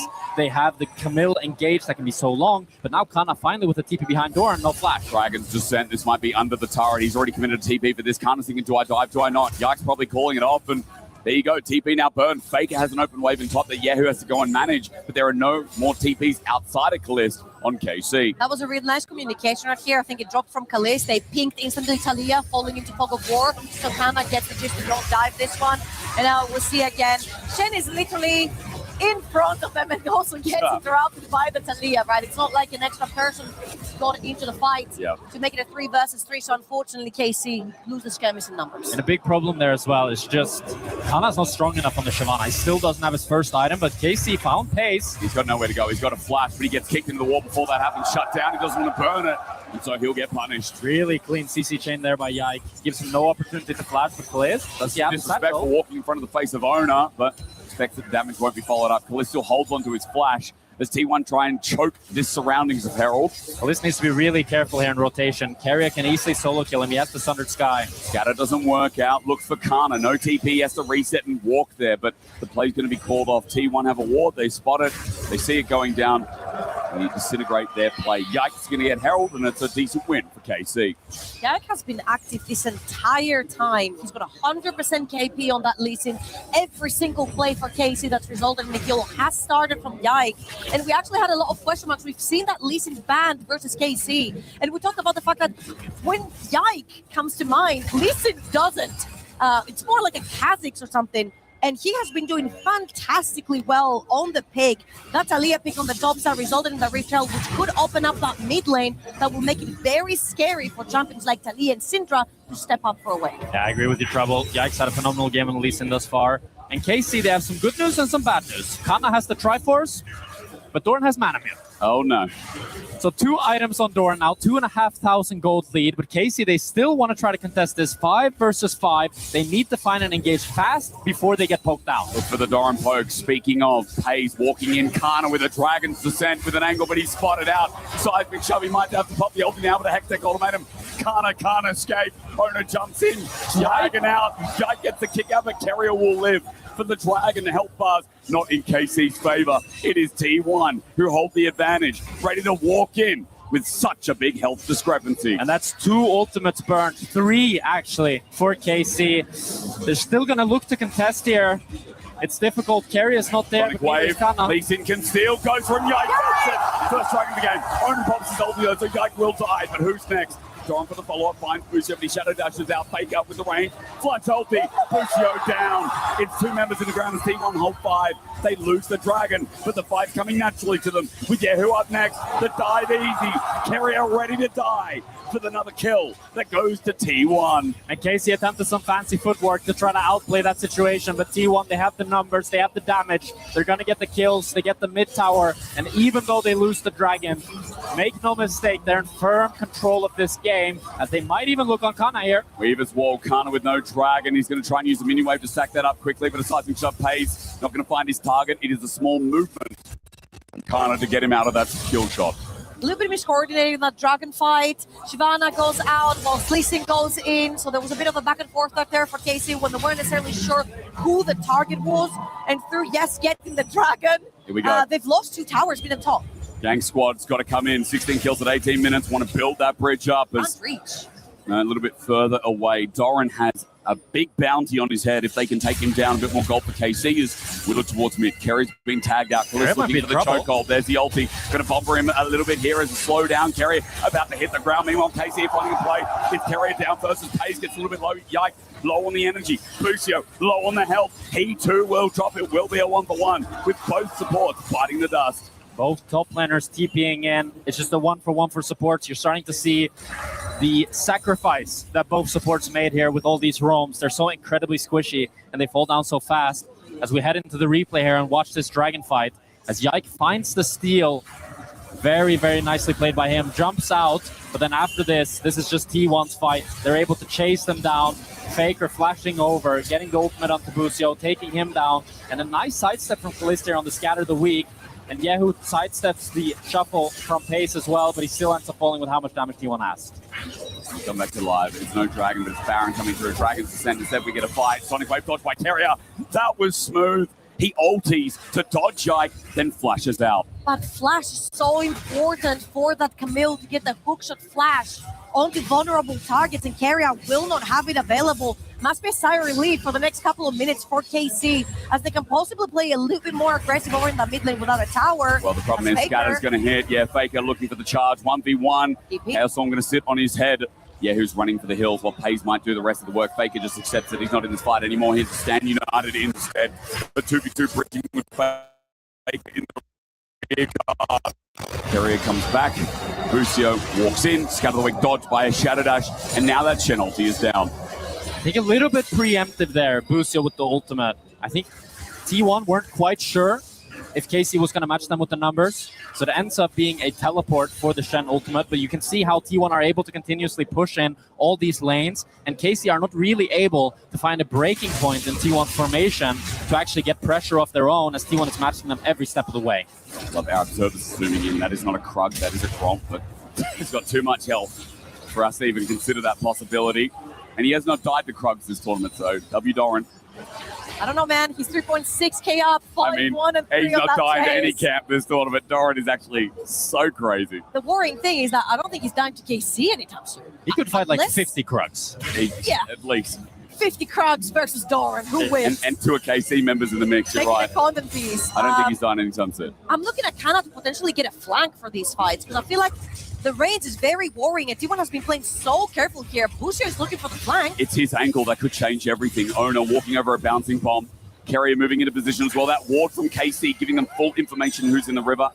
That won't be spotted out yet. Carrier looking, feeling that Busio's nearby, but he's still hovering in fog of war. Maybe he's going to stop this back, and that'll be the minimum of the play. Shadow Dash, Mega Inferno Bomb. No, it turns into success. Busio sneaky for a minute, pays off well. And KC are showing creativity. I don't think we've really seen that much from them in the LEC. Really, really nice moves here from Busio. Yike might have gone a bit too far. Yeah, it's a little bit greedy. Unleashing power from the Scout of the Week. Not going to die, though. Faker's ulti now down, but the Raptors are going to go with it. Red buff as well. Full control on this bottom side of the map. 30 seconds before the Drake. I don't know if I necessarily like that pick right there. You've got no Ziggs ult, you've got no Lee Sin ult, and those are tools that are very scary to try and take over for the next Dragon, which will be so point for T1 if they manage to secure that one. So yeah, really nice flag from Busio, but what do they have to actually use to get back into this Dragon pit and contest? Yes, it's never 50-50 when Yike's in the pit, but he has to get there first. For me, this pick and the aftermath of it more just speaks of the state of the game. The fact that you still lose your red buff and bot side jungle control, even when it's a 4v5, I think it just shows how strong Doran is. Wherever he goes, it's incredibly difficult for KC to be able to fight, as they're going to try to approach this bot side fight, but all it takes is one empowered shock blast from Doran, and I think KC's dreams are crushed. Level 16, 3-item chase. Dragon begins. T1 hover around river with Doran dealing with the wave. KC are a 4-stack. Look at where Kana's coming from. It's still only a Trinity Force, but it's a Dragon's Descent up and available. Don't know how he lost his health, but it's meaningful. At 3k, Lee Sin can have a steal advantage as Paze walls them off. T1 on the third, Drake to pick this up. Dragon's Descent ready and willing. Sonic Wave stolen again. Flash out from Yike. Kana waits. He wants to use that ulti, but when? Use it to disengage. Unleash power not working out. Doran in the middle of a chaotic storm.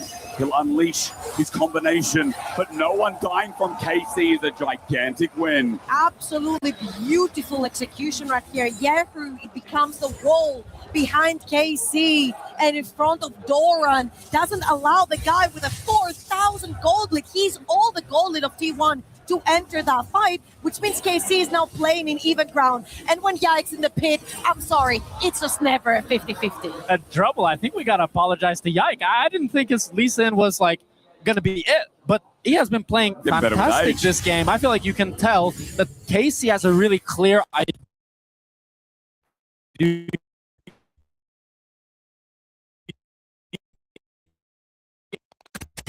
of what they want to do.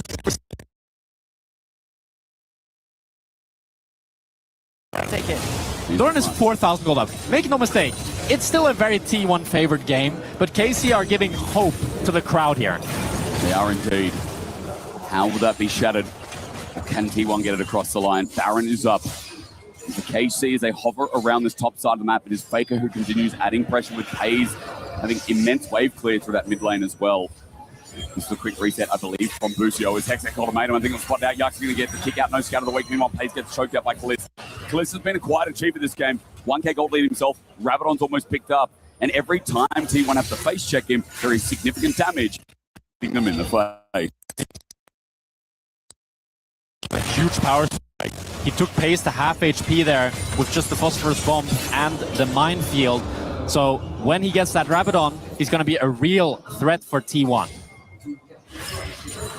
Damn, why is this the best of 3? Oh my god. It's been so enjoyable so far. Hey, play the We can maybe.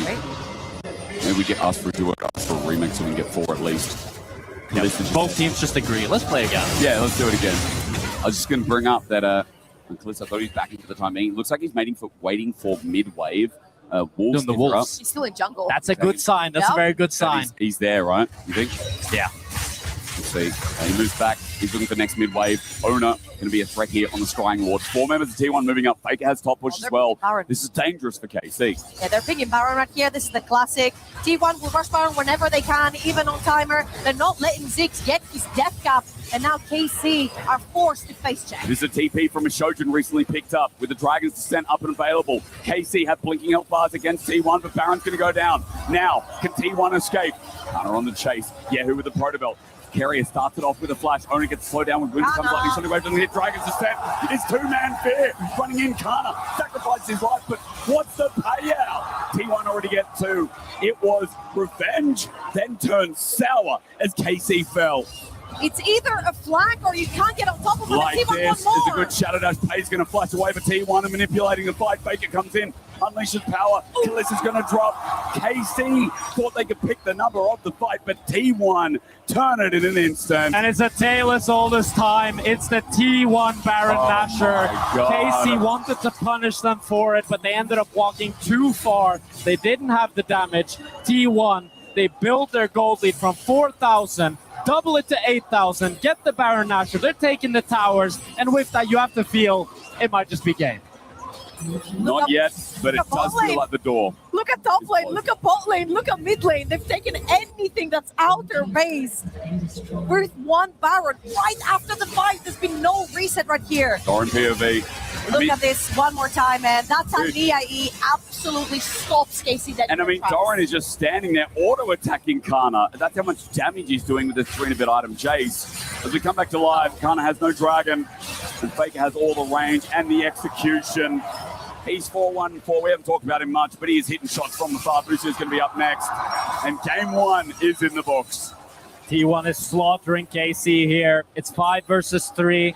They can look to open up the base. I think Faker wants the base. Owner's low on mana, but they really have the freedom to do whatever they want on this map right now.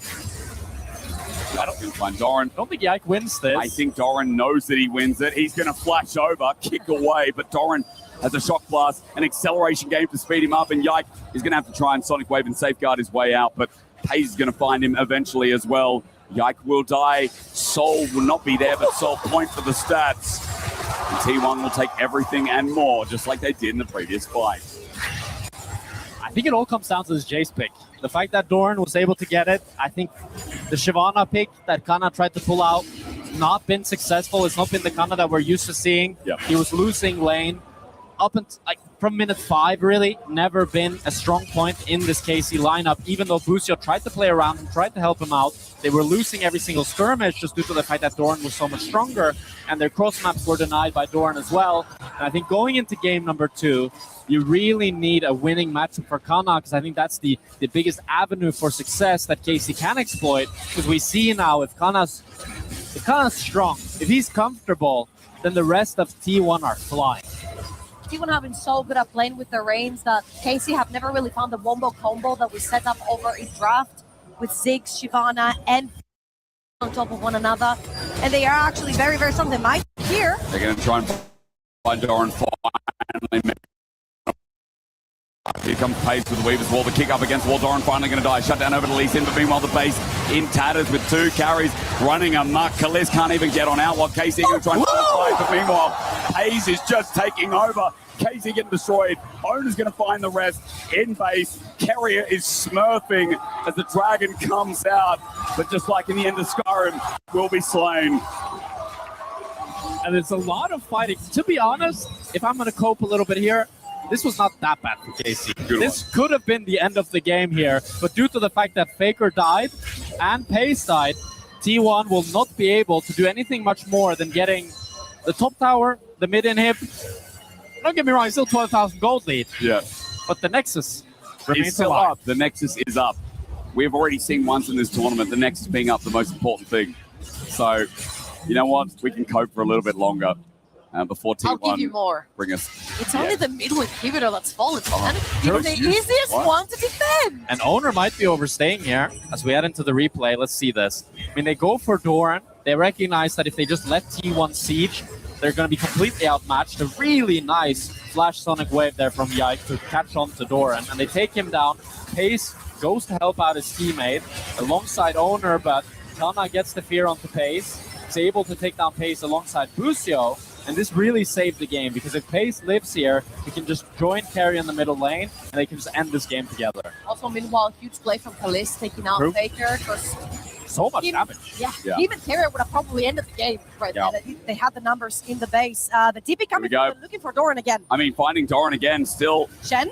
bit of gold on his head. Kana waiting for the Dragons to send. Good shadow dash, and the Ray comes through from Yeo. They get the kill again.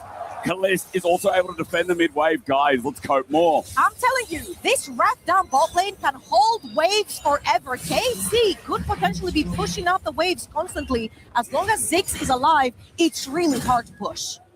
It's a great pick from KC, but Kana might be the one caught now as Pace is ulting behind. They're Weaver's TPing. Wall, but KC remember want to again, fight. Shen's on the way as well. TP advantage going to bring in the numbers here for KC. Kana survives for now as well. Puts out that Dragon's Breath. Yeah, who's going to die first, I feel. He flashes away. Owner looks for him and burns him down.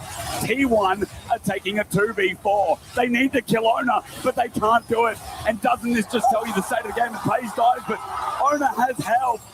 They 2v4'd that. They took down 2, and his Carrier makes 3. It is Kalis next up with a Hextech Ultimatum.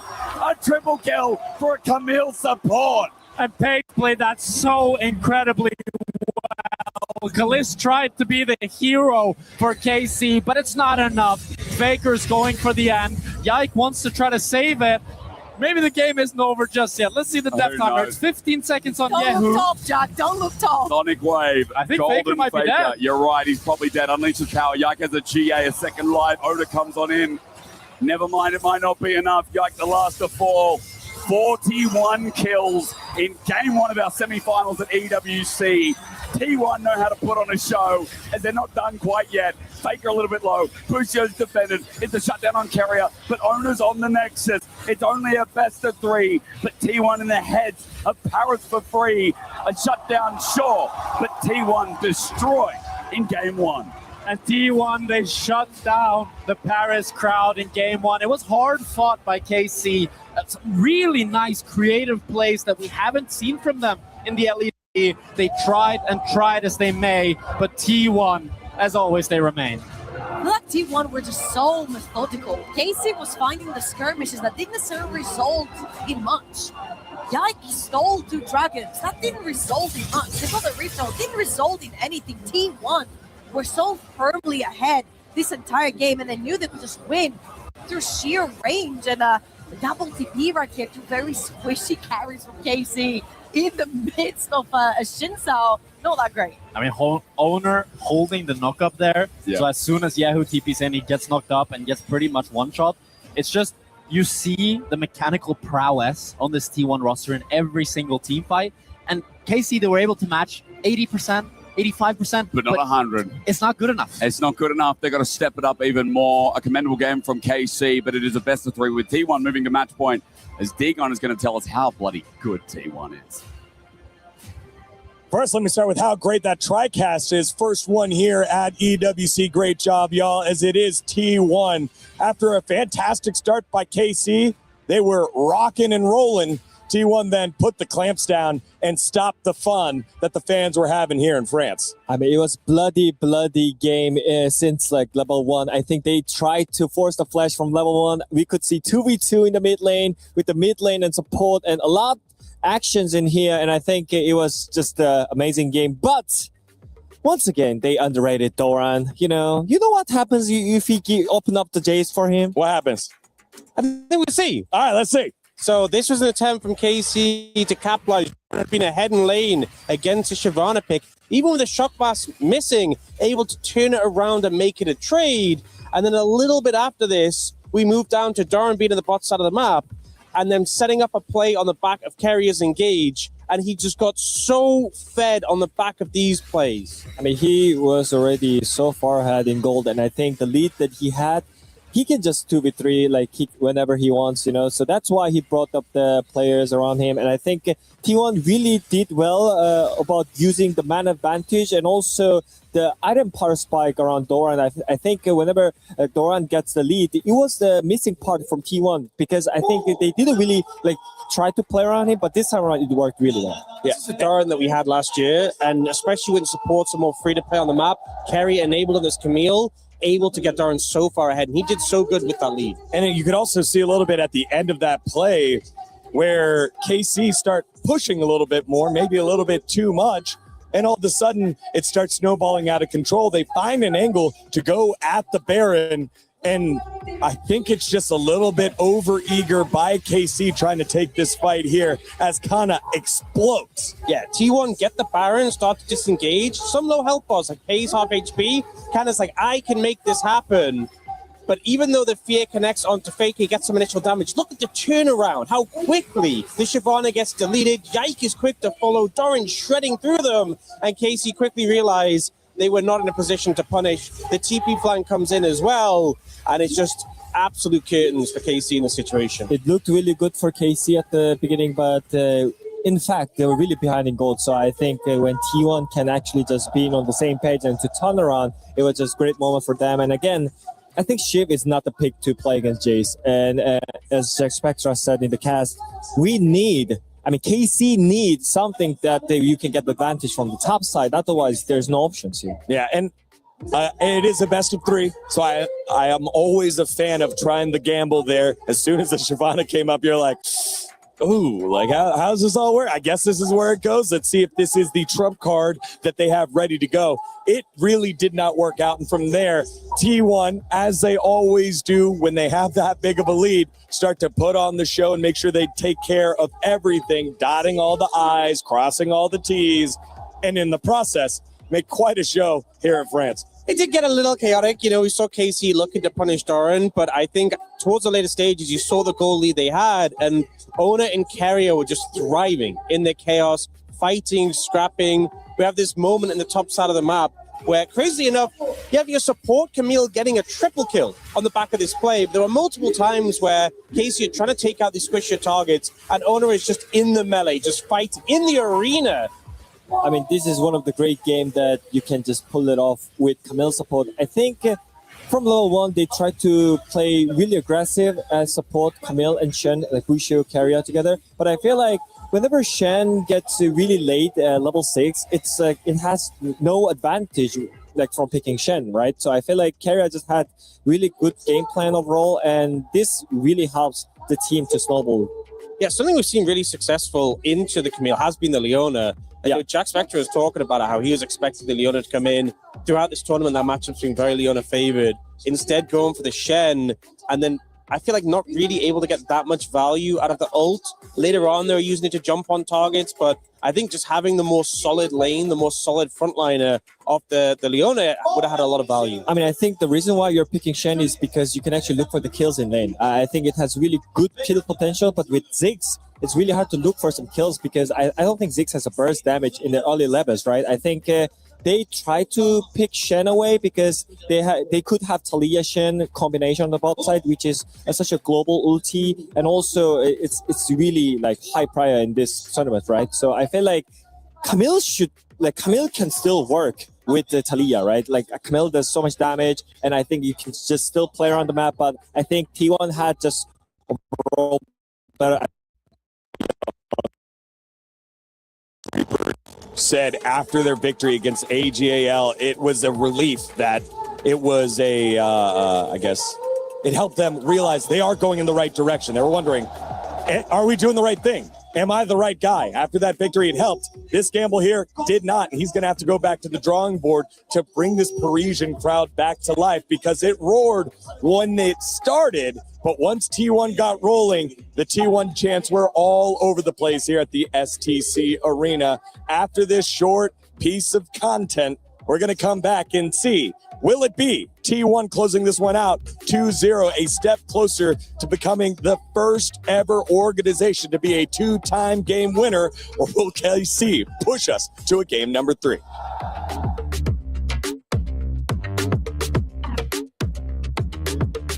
In Korea, you are either a winner or you're a loser. This would be the first reverse sweep in an international finals. History will be made as two titans collide.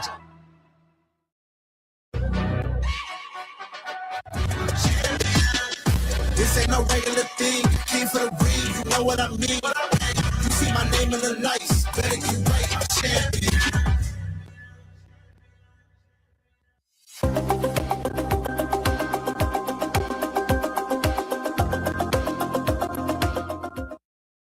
I'm here with Knight, who is our only left-handed player in the tournament. And we have a beautiful Lenovo Legion setup here that I was thinking maybe, Knight, we could jump into game and then you could show me how your setup normally looks like since you're left-handed.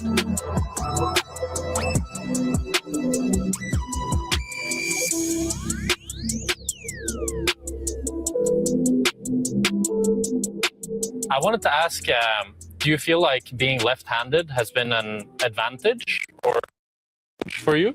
我觉得没有优势也没有劣势吧，就我用左手和别人用手是一样的感觉，就没什么区别。I can see that you got the mechanics down. And did you ever experiment with other ways of like having the mouse and keyboard? So I was wondering, did you start with this or did you at first play differently? 我一开始就是用左手吧，因为我出生就是左撇子嘛，就我吃饭什么写字都是用左手，所以玩游戏就自然而然的就用左手。That's pretty much it for me. I mean, I'd lovely having you here, Knight, and wish you best of luck in the tournament with your left golden hand. And maybe you have some words for the fans that you want to say? 就有些粉丝就一直支持 BLG 支持 LPL 吧，就我也会就尽力发挥就更好的水平，就争取拿冠军给你们。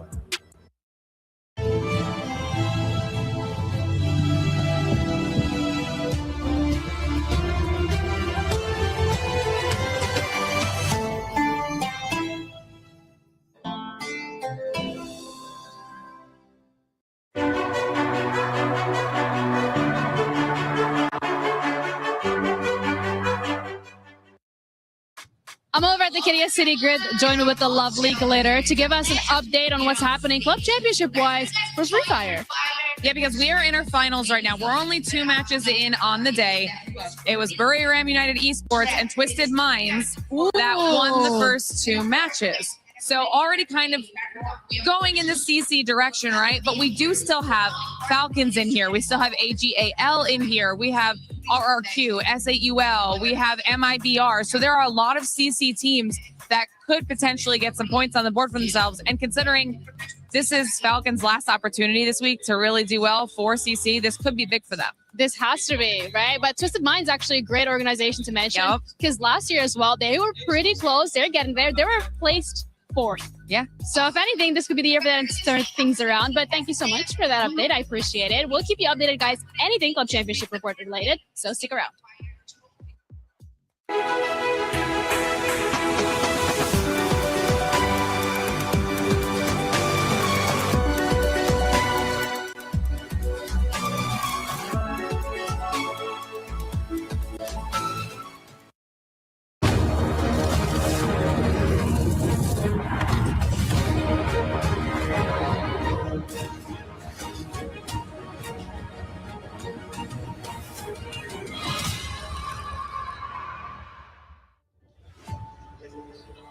T1 on match point in this best of 3 versus KC. The home arena wasn't enough. KC fell short. I'm Sturkson, joined by Jack Spectra as well as Troubling. We're going to take you through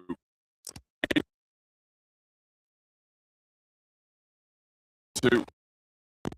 Only a game 2 and not the last one. Yeah, and if I had to pick an MVP for game number 1, it would have to be Doran. It would be Doran again. He carried so damn hard that game. I think he finished the game with a 7,000 or 8,000 gold lead. Yeah. And he was just a big contributor. The biggest reason, really, that T1 was winning skirmishes back to back. And I really think it's up to Kana to step up in this game number 2 to make it more competitive for KC. And no less, it was a B1. Any B1 has to be the most valuable pick for your team. Yeah.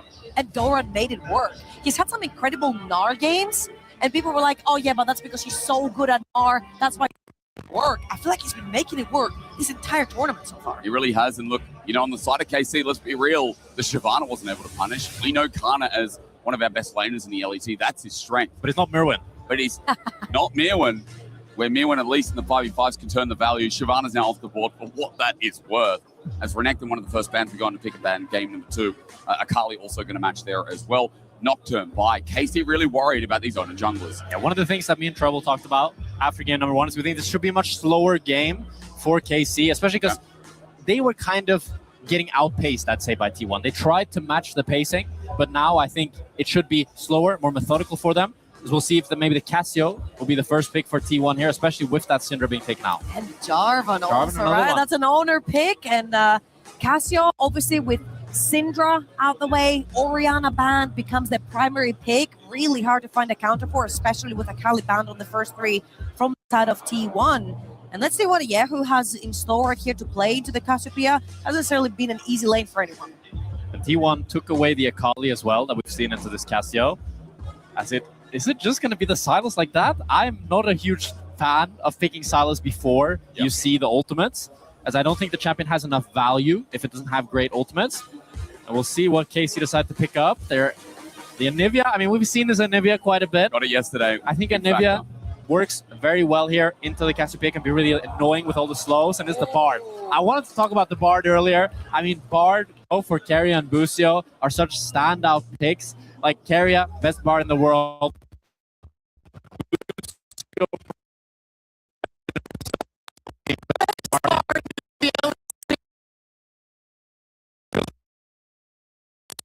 Last than LEC, best, just a highly competent Bard, and I think taking it away from Keria makes a ton of sense, but now you have the Jarvan, as you talked about, Trouble. I'm seeing a lot of comfort for KC rather than trying to structure something. I think that is the correct way to possibly play that game too. If you want to play a little bit slower, give comfort to your players.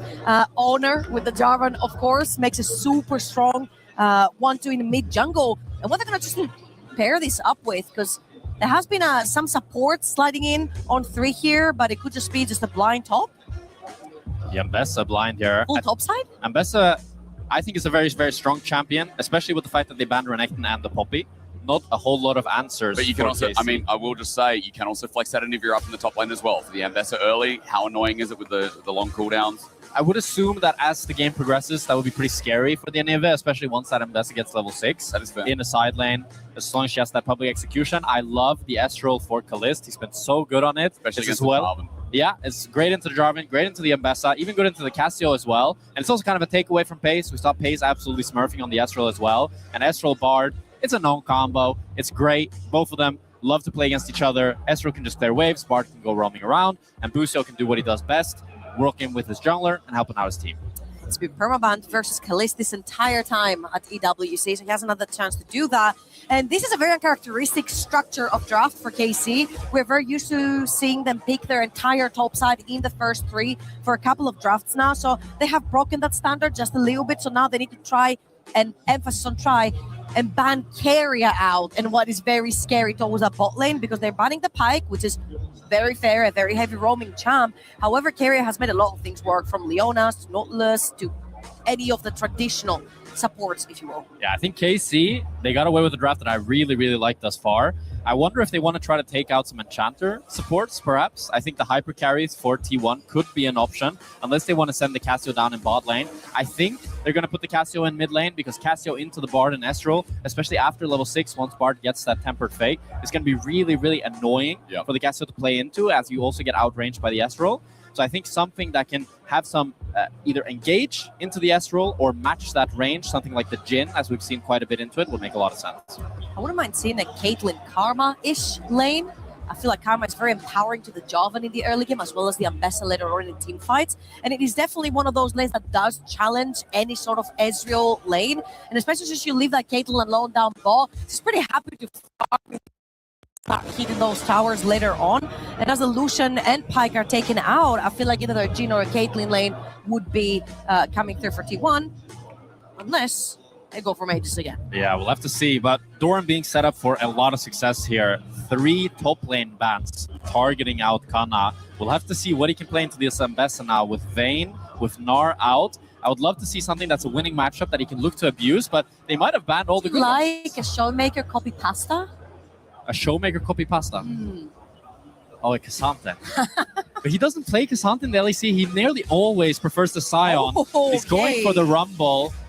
I like it. I like it. It has a lot of damage. It has a great laning phase. He can look to abuse it. He had a great Rumble game yesterday. Has the equalizer. The thing that KC needs to round out this comp is really some good engage because they don't have a lot of consistent CC. So what's the final support then? Because you're assuming this Caitlyn gets locked in. And it's Karma. 2v2, and it's got to be the Karma. Yeah. If they go to Caitlyn, Karma makes a ton of sense. Karma's also great into the Rumble because as soon as he puts down that equalizer, you can do the mantra. If it's a Sivir, I'm assuming a Sivir, Nico, Sivir, Lulu would make a lot of sense here. So that's what they go for.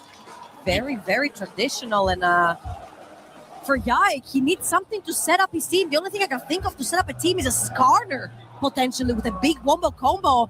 There's no way he goes back to his roots from Maokai. There's too much HP in the team. So what does Yike have up his sleeve to set up the team? Potentially even a Wukong?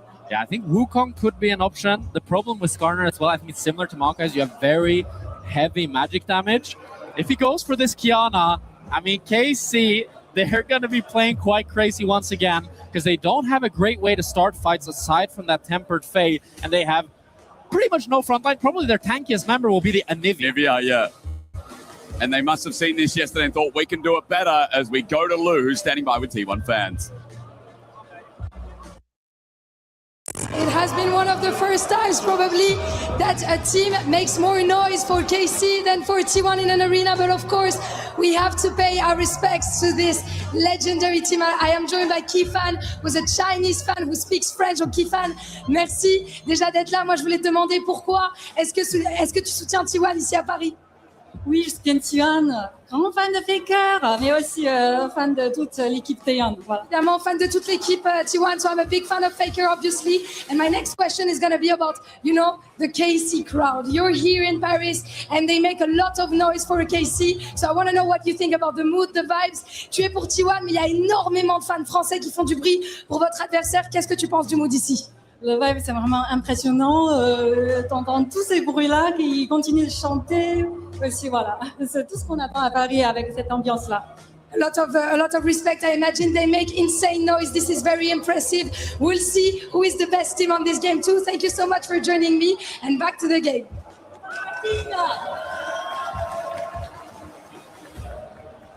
Yeah, the KC fans always loud, whether it is domestically or internationally. It has helped KC in the past, but game one is a very different story. T1, you count them out after MSI. They come in, you think, no, HLE are the favorites. No, BLG are the favorites. Those guys are gone.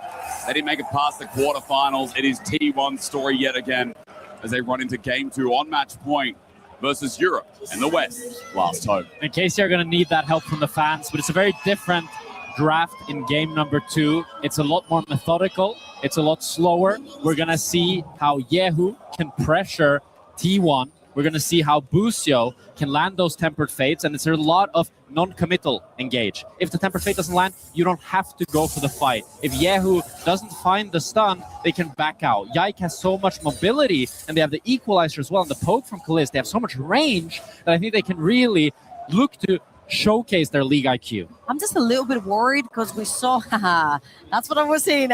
We saw Tarzan yesterday play Kiana with not many priority lanes, and unfortunately he was trapped inside his own jungle, not being able to make plays for a very long time.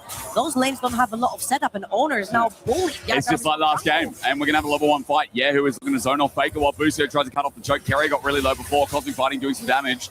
Trying to press that pop burst here from Carrier. Use the heal to get into range. Yeah, who's going to take a noxious blast or Faker? 50. It's Frostbite in return. The 50-50 Mumbo Yaki gets level 2 now. T1 are in deep, deep trouble. Cosmic Fighting not going to connect. Ona takes a left. Goody flashes away. Pace coming up to help out. Yaki comes in. Ishal double over. Gets first blood to boost. KC flipped the game at Raptors and they won. And that's why they call him the Smite King. He lands it up against Owner. He wins the 50-50. Busio wants to try to predict the flash, but Owner actually, Nerves of Steel there, holds it. But Yike recognizes that even though Pace is there first, he has the damage. He can take the bush, buy so much time, and he gets the first blood. And now, because Nico was so chunked down, Botland's going to be perma-pushed as we see the replay one more time. Carrier pulls up at super low HP. They have to burn the heal as well. And Owner is willing to take the 50-50. Well, guess what? It is never a 50-50 versus Yai. And as you say, Trouble, so much credit has to be given to Busio here because he cheesed Carrier in the bush, chunks him out, and buys so much pressure for KC because the Anivia and Kiana are really, really weak early, and Nico is really strong. So if Busio wasn't able to chunk Carrier like that, then it would have been a really easy 3v3 for T1 to play. But due to the fact that he got that chunk, now Kalisz is going maybe a bit too far forward. Arcane shift, wait for the tangle barbs. One thing's going to be dodged. Carrier looking for the other. Yes. Pace taking orders. Lethal tempo. Kalisz in Paris on Pace. He's a top 10 ADC in the world. Top 10, top 5 with a performance like that. Okay, calm down. I can't. Kalisz just solo kill Pace in a 1v2, Jack. He did solo kill Ruler earlier Listen in the to them. tournament as well. An incredible performance by Kalisz. An absolute showcase of mechanics there. He recognizes that he wins the 1v2. As now Doran might be in trouble. Flame Spitter overheating the auto, do so much damage. Kana threatening the flash. And Electro Harpoon about to come up. Doran gets attacked by one, but there's no danger zone damage yet. The Flame Spitter looking to tag him down a little bit more. Doran takes another, but now he truly has to leave. They can see how KC are going to have a hard time later on as we gain the POV, lands the W, is forward to Procky, weaving in autos, and now he dodges the Nico Q, sees that he connects the first auto and just flashes forward to finish it off. That was nice. Kalisz is so clean on the Astral. Really nicely played by him there. And a great start for KC in game number 2 here. I think the KC fans are pretty damn happy right now. I mean, I can feel the hype through, Jack. The Kalisz kill means so much. The early blood over to Busio, but for Yike to get a jungle lead means so much. Mid also going well here for Yehu as he gets a decent trade down. And we saw up in top, Doran was not doing too well in the isolated matchup. Owner is homeless. He's just pathing around his jungle, having nothing to do. He just got double scuttled by Yike. And Yike still has jungle available. The egg, the wall in the way. Faker close to taking another shot. He just has to stand there until the wall disappears. But a magical journey. Busio's barred again. Yehu will die. But Electrocute makes a trade. The wave pushing. Busio trying to get at the Faker's turret. And Yehu wanted to bait Faker in, but Faker had a little bit more damage than Yehu expected there, so Faker's able to make it a 1-for-1. So I don't think there's a dive opportunity here with how healthy Kana is, but Doran at least getting some pressure, being able to crash that wave. It's just Owner scavenging for any creeps inside anyone's jungle. So he's going to take the Gromp. Yehu died with flash up. He could have forced Faker perhaps a little bit deeper under the tower to take that egg down. And he clicked forward because he wanted to bait Faker in, and then as soon as he popped out of the egg, he died. So it's just like, yeah, it was... I mean, pretty insane. He had the right idea, but now Doran might be in trouble. Yeah, we look towards Yike here, looking for the stun. Equalizes down a little bit to the right here. He flashes away. Electro Harpoon gets the slow, though. Yike has a wall up against him. All he needs is the stun. He finds it. Audacity. Flame Spitter. The Flag and Drag not getting a knockup, but Yike's getting auto down to that. Yona looking so close to finding the kill. Yike goes into fog of war, but Ona, all he needs is the flag. Trying to bait it out. Ona has to wait in time, but he gets the auto down with a Q mixed in the bag. Yike will die. Kana will live. He has the wave, and Doran has no team. Faker's moving up. Kana might be in trouble. Faker's only level 5, though. He's just going to catch the wave. Flash, Tangle Barbs. Kalisz is going to Arcane Shift out, but a Boomerang Wave comes in as well. Exhaust out under Pace. He'll stand and find the kill again. Carrier gets the trade with Cosmic Binding. And Busio, an auto. 3 kills. Busio's barred. Kalisz and Busio, 2v2 kill Pace and Carrier. And I feel like Kalisz is showing so much ballsiness. They flash forward to try and get their Eon into stun him, and he just eats forward for maximum damage output. The more ego I see from this kid, Jack, the more I think my silly top 5 comment, at least in this game, makes a bit more sense. Historically, no, but Europe is feeling it. Paris especially, as Carrier looks to face check, sees who uses the clone for that, is Yike. Looks towards level 6. He's half the way there. We can talk about that in a second as we look at the 2v2. I mean, it's a really nice attempt by Carrier here, trying to land the Tangled Barbs onto Kalist, but Kalist reacts with the E, and it's the exhaust that comes in clutch. It makes it so that they're able to take down Saber, but we don't have time. We are fighting again. Busio made the roam first. Who gets the frostbite? The auto. Busio, 4 kills. He's taken all the money. And he reclaims the title of best Bard in the West as he showcases it against the best support in the world. Busio's all across the map taking over. Best Polish support we've ever seen as who gets a push into the mid wave as well.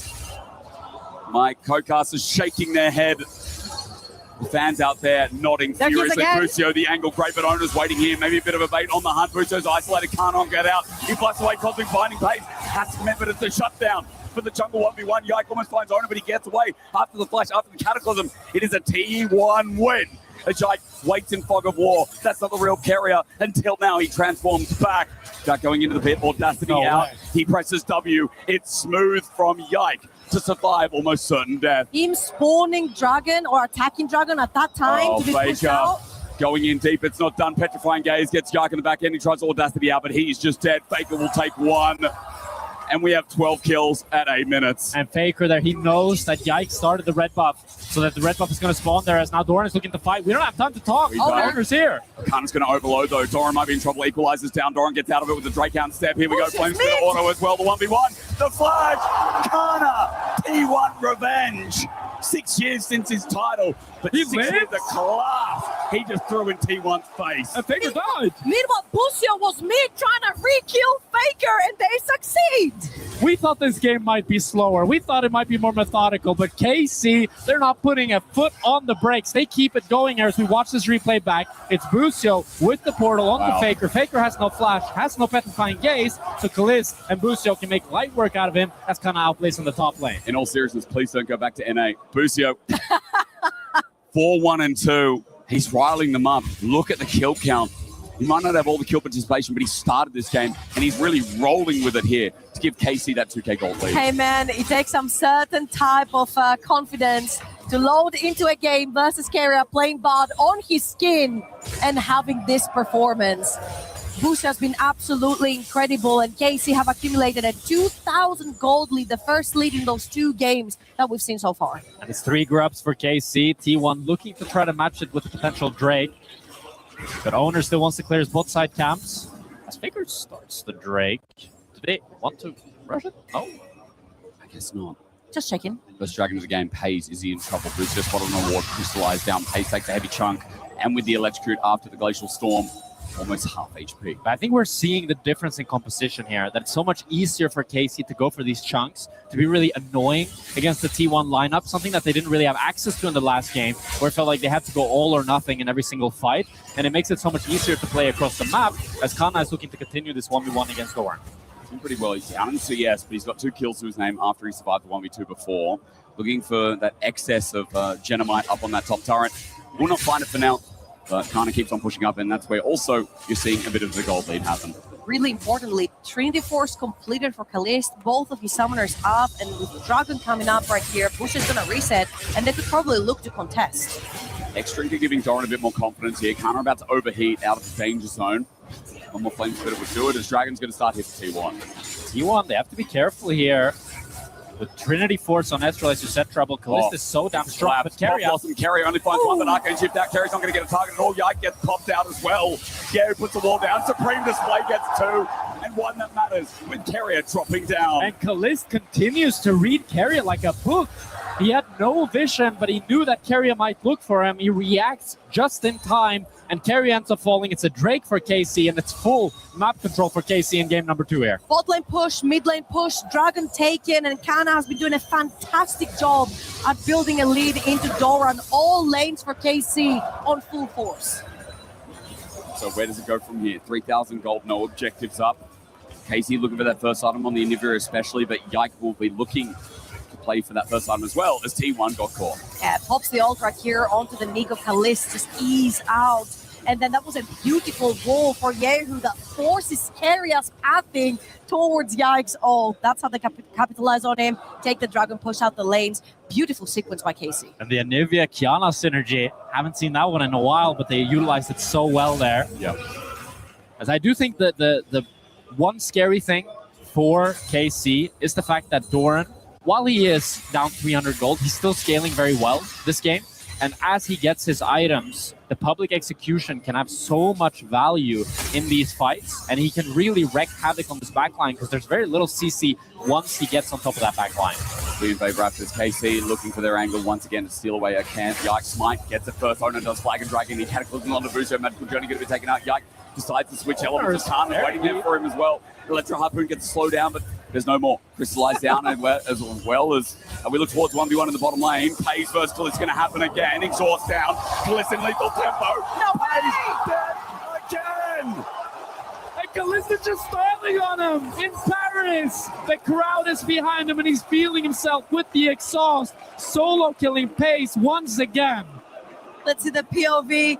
Ease forward, connects the W into the proc, exhausts, pays, and just flashes to style the last auto on him.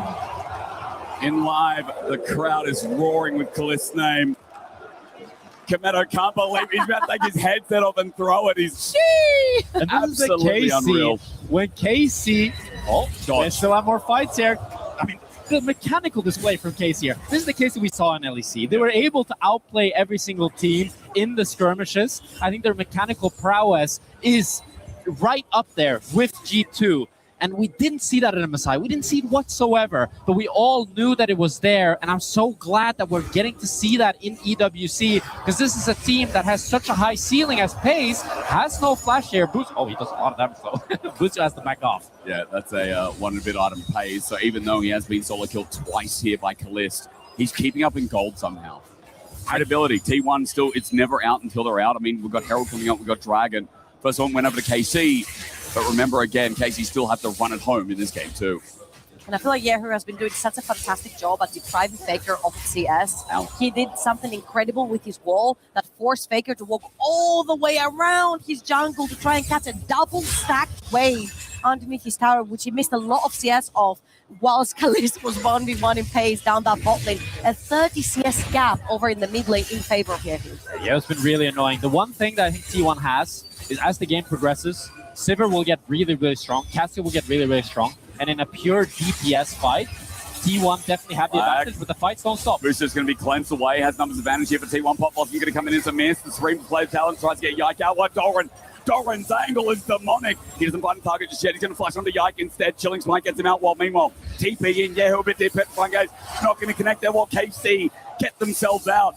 Yike also alive somehow. That was a close call. Equalizer goes down. Faker is slithering out. Doran now used all his energy reserve while Pace looks to defend. The midwave crushing in. But that was 2 TPs from T1 that KC maneuvered around so fantastically. They didn't have the numbers advantage. Yehu decided to TP in as well, but Kana wasn't there. It could have easily been a couple of kills going T1's way, but Boostio with the portal, Yike being able to escape, it gives KC a 5,000 gold lead here in game number 2. So a play that's not been a T1 favor resulted in them getting the red buff stolen and their mid lane push. Faker's level 9 to Kana's level 12. As Flash. Kana doesn't have his first item yet. I wonder if it's going to make a difference here.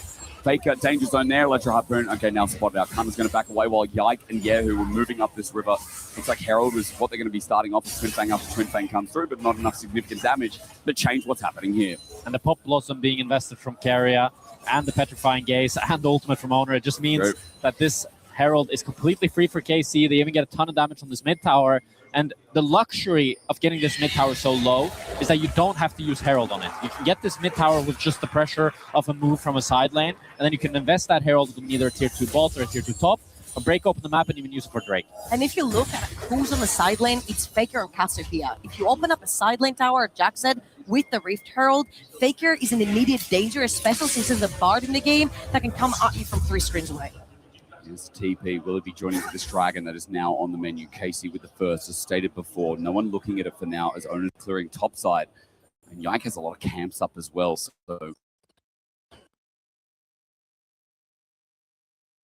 which again, we talked about T1's scaling, especially with Silver, with Casio. Might be an advantage for them to stall it out. Yeah, but Kaliz now having the Manamune, the Triforce, it's a classic 2-hour. Oh my god, Kaliz. Exhaust, he's in again, the Arcane shifts in, the pace damage is unreal. Kaliz now getting on the owner as the auto comes through. Kaliz dead! 4 members of T1 shot first. The Magical Journey going to be used by Busio. I was stunned. Owner didn't even have to pop the ulti at first, as now he walks on in to this river where Casey thought they had the advantage. Doran going to get burned on down, carrying it all back. T1 getting chunked. Yike from the other angle. Carrier sets packing and pays. Had to use everything to survive. Void flash now will finally be coming down as Kana gets in range, turns him down as well. And if it's not Kaliz, it's just someone else. And Kaliz might have made a mistake, but Kana recovers the play so beautifully. It's 3-for-1 with KC remaining in control of the game. They're going to get the dragon, although Busio might be caught. Let's try and gaze onto a barge. Should be easy work here. Busio's going to be poisoned down the auto as well. Faker takes it, Cosmic Binding down one more auto, but Busio waiting for his life. The poison flash. Twin Fang from Faker. That is a flash though for a support whilst Yike takes the dragon, which will then make the equalizer hurt that much more when Faker gets slowed next fight. Let's watch this one more time. This is the duality. Kaliz is feeling himself, all right? He is forward, instantly exhausted. He's like, I'm super sure I'll go to items and spiking, but T1 is right there to Avengers-style assemble on top of Kaliz, and you have to think, oh, this fight is lost. Psych. Kana comes in and absolutely carries the heck out of it. That's the duality of Kaliz. It's been criticized a lot for those missteps because they're so memorable, but with that comes the highs that we've seen in this game as well. And in this game, it's not just him who's strong, it's the rest of his team as well. So even if he falters, the rest of them can step up. 5.5k is what I saw before this replay. As, 2,000 people, we were told, can fill this crowd out, and it is filled. Tickets were sold out. It is completely full. All the way up. Like, there's like 10 rows of bleachers. They're all completely chunked right now as kind of getting some chunk down on Doran. Here comes Yike. Harold's going to come down. Doran in trouble. Half HP. His shot won't need to land. The equalizer does a bit of damage. TP out. I don't think Doran's getting out of this one. Let's see. Supreme Display hit the turret instead. I was wrong. Doran gets out, but the turret's now down. Yahoo. Flash, Cataclysm, Yahoo, Tempered Fate. He's going to catch on two. Busio saves his mid laner's life for now. Pop Blossom only gets onto one. Yahoo going to go into the egg, but T1 can't stick around. They use the Cassiopeia to get the damage down. Yahoo drops after a couple of Twin Fangs, but KC unrelenting in their push top while Public Execution already runs into two. Even under turret, it's risky. Will survive for now, and he keeps KC at bay from taking that into down. That's a big mistake by Yike there. The fact that he doesn't get the Supreme Display of Talent onto Doran means they can't get the tier 2, they can't get the kill topside, and KC, the T1 rather, wins in the cross map, being able to take that bot tower and kill Yahoo. All right, T1, they're looking for deeper vision right here. It has been their objective. Carry is also moving around Owner, trying to help him steal those Raptors off. And of course, with a lot of towers going down and Faker pushing out that bot lane, you need to be setting up some deeper vision into the bot quadrant of Yike's jungle, and that's exactly what they tried to do. This is what KC can see. They don't know where Carrier is. Now they do. Going to be spotted out. Yike on the hunt. Here comes Busio's Bard as well. Trisha Barrage going to tag a little bit as that flies across Summoner's Rift. Doesn't even get the tail of Faker, but with the TP in as well, it's full commitment here from KC. 4 members, a Cosmic Binding, an Equalizer, a Tempered Fate. The turret's now down. Faker finds 2 with the Petrifying Gate. He sits comfy back here, but the Crystallize takes him down. It was hot. It was cold. And now Faker feels nothing. It's a kill onto Faker, but it's quite fake. There's no minions for KC to use. There's not much for them to do, while T1 are actually the ones able to push in top lane here, while KC has to wait a long time for this wave. So it's a win for KC, but a very slight one as T1 get the cross map. They'll eventually get the tower, so that's a consolation prize. They'll lose one, they'll take one over in the end. Yike has emptied the entire bot side jungle from Owner, but Owner is doing what Owner does in T1, and T1 Baron. Minutes. T1 starting Baron. Near spawn. Wrong side of the map is Yike. Roshan is up. Hayes is trying not to show, but Kaliz now going to spot out what's being done. TP going to be channeled 8k. Yike is going to have to beeline it over here, but now all 5 members on T1 on top of the Baron. What a classic. T1 are going to take it, and they're going to get out, or at least start to. Flag and drag from Owner. Will he die? The Supreme Display doesn't even get him from the tagline. It's only him for now. That gets one. That's a clone. T1 have Baron recalls, and you can't be caught napping when Baron's up. And T1 get away with it again. They're the best Baron team in the world, and they keep finding the angle. Owner starts it alone, and KC don't think they have the potential to do it because Faker was dead. It was 4 versus 5, and KC were the ones in control of the map. As I don't think Faker wins this 1v1, even if he gets the Petrifying Gaze. We'll Let's see, he's 3 levels down, but he gets Petrifying Gaze down. Pure Stun here. Equalizer going to be down at half HP. Faker still taking it. Overload time as well. Auto attacks from Kana close, but Faker stands strong. He'll walk out of there, and everything was connected. And that's why he's the GOAT and I'm not, because I thought he loses that, but now Busio might be able to find Faker here. Busio has Flash available. Is it worth? Temper Fake going to be used. Noxious Blast, Cosmic Binding though, and the auto. Faker taken down by Busio, makes a long trade. Busio has 6 kills. Still the most kills in this game on the Bard. Yeah. He is an assassin roaming around the map here, helping KC out, but T1 are fighting back. Kana does have the teleport, Faker does not, so it does mean that for this Drake spawning in 10 seconds, it's a big advantage for KC, as Kalista is basing for his 3rd item. It's a bit scary right here for KC to walk into Fog of War, to get any semblance of vision around that Dragon Pit.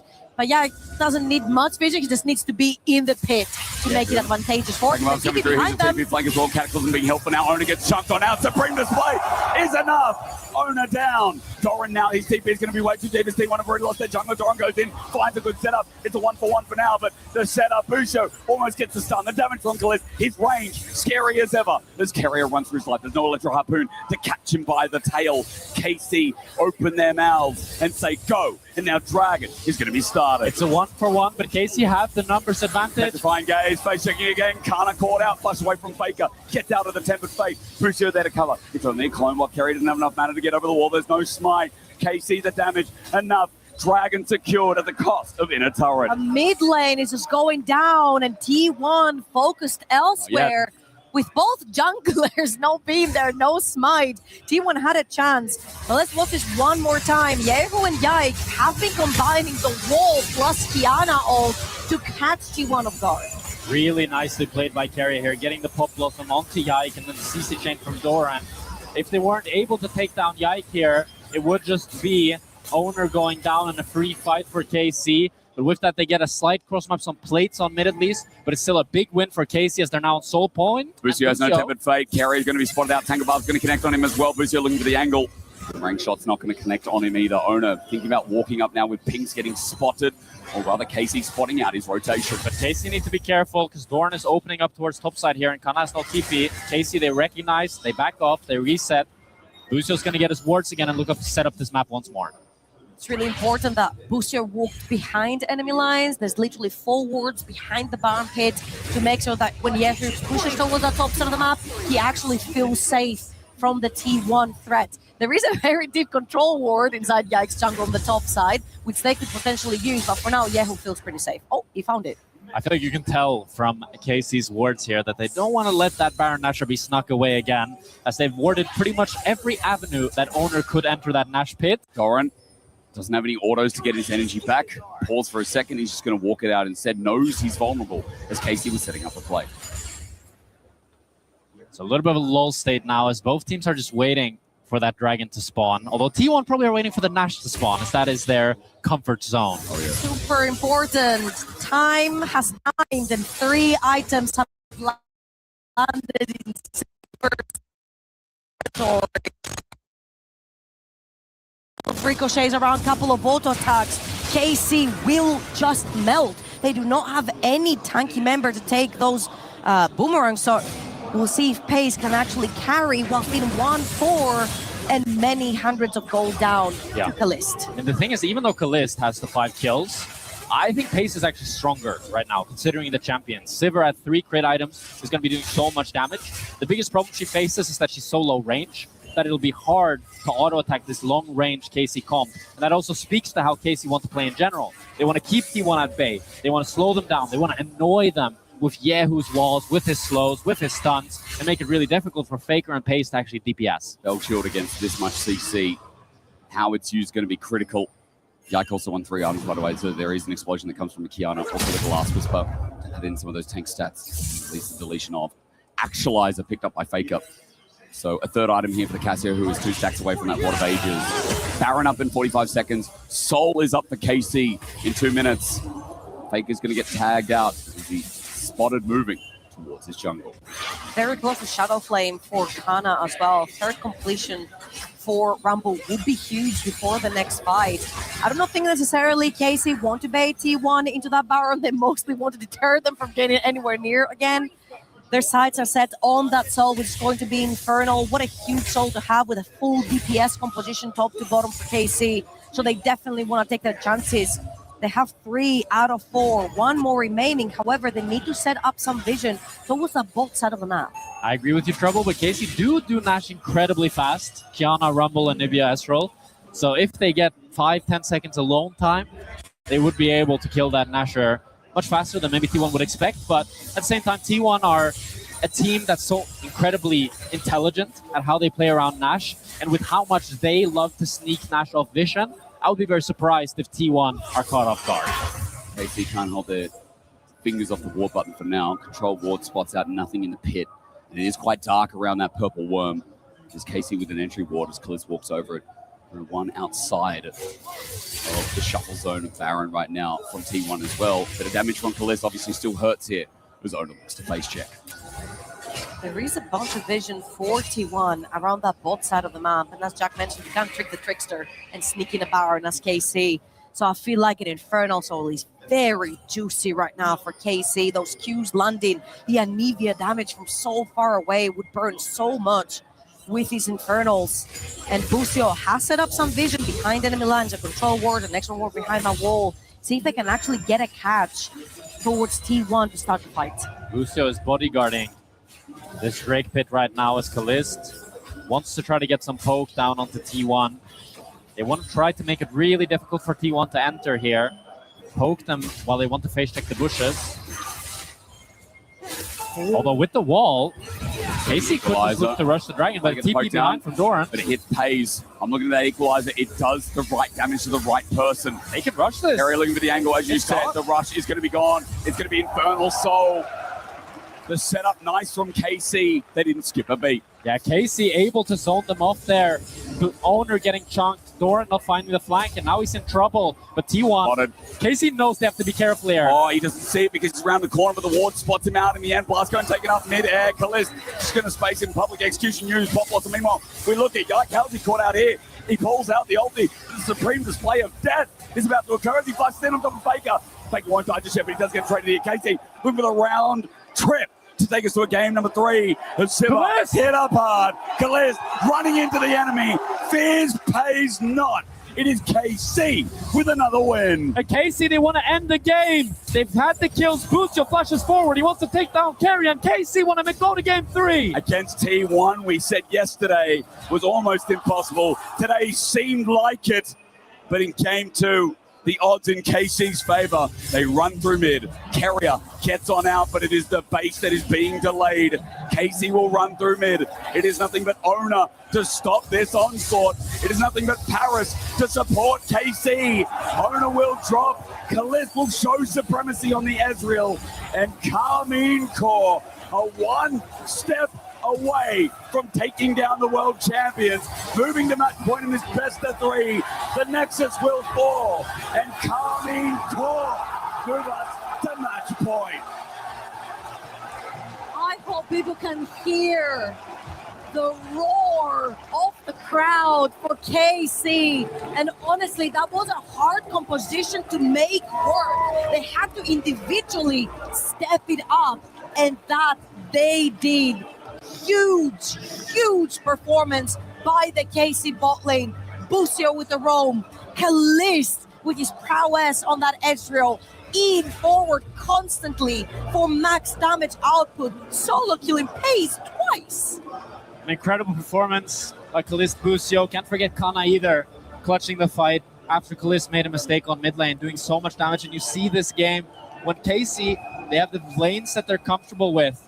The lanes that they can win. As we watch this fight back here from Kaliz POV, he eased forward, forces pace flash, and he knows that he can continue clicking forward, gets the Qs, misses the one on Jarvan, but, you know, he's already done enough. But all game long, Calist eating forward. There was no pussyfooting around that Ezreal. That guy went in and only in to pull off some incredible moments here for KC. Match point, best of 3, final moment, and Kometo couldn't be happier. And what's really admirable is sometimes when somebody slaps your hand, because there was that E forward where he gets the exhaust and he gets shut down, he did it again. That didn't put him down. As we go to stage to see what the commotion is about, I think I can guess. Thank you very much.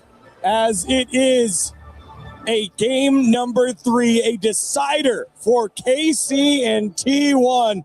And this one was never in doubt by Karmine Corp. They did what T1 did to them in game 1, where they took an early lead and slowly, methodically grinded them down. I think Busio was massive in this game on the board, playing around the map, getting things done, and setting up both Kana and Calist to be absolutely massive. Doran just didn't really get a look in this game, and the Rumble was doing so much work, and Calist on this Ezreal was just flawless. And several times, I think KC, they were down numbers, but Calist and Kana did 1v2 on the top side and the bot side at the same time. I think especially this 1v2 was huge that Ezreal can get actually for the bot side pressure here. Yeah, stacking up the lethal tempo and the Q flash auto, which he did to Ruler earlier in this tournament, pulls out again here, and in this situation, gets away from the Q damage with the Arcane Shift. The exhaust comes in, able to get the trade kill, and then Busio there to clean up. Yeah, huge buffer on the Arcane Shift. He was going to be in turret range, gets out of that, turns that around, and all of a sudden, Calist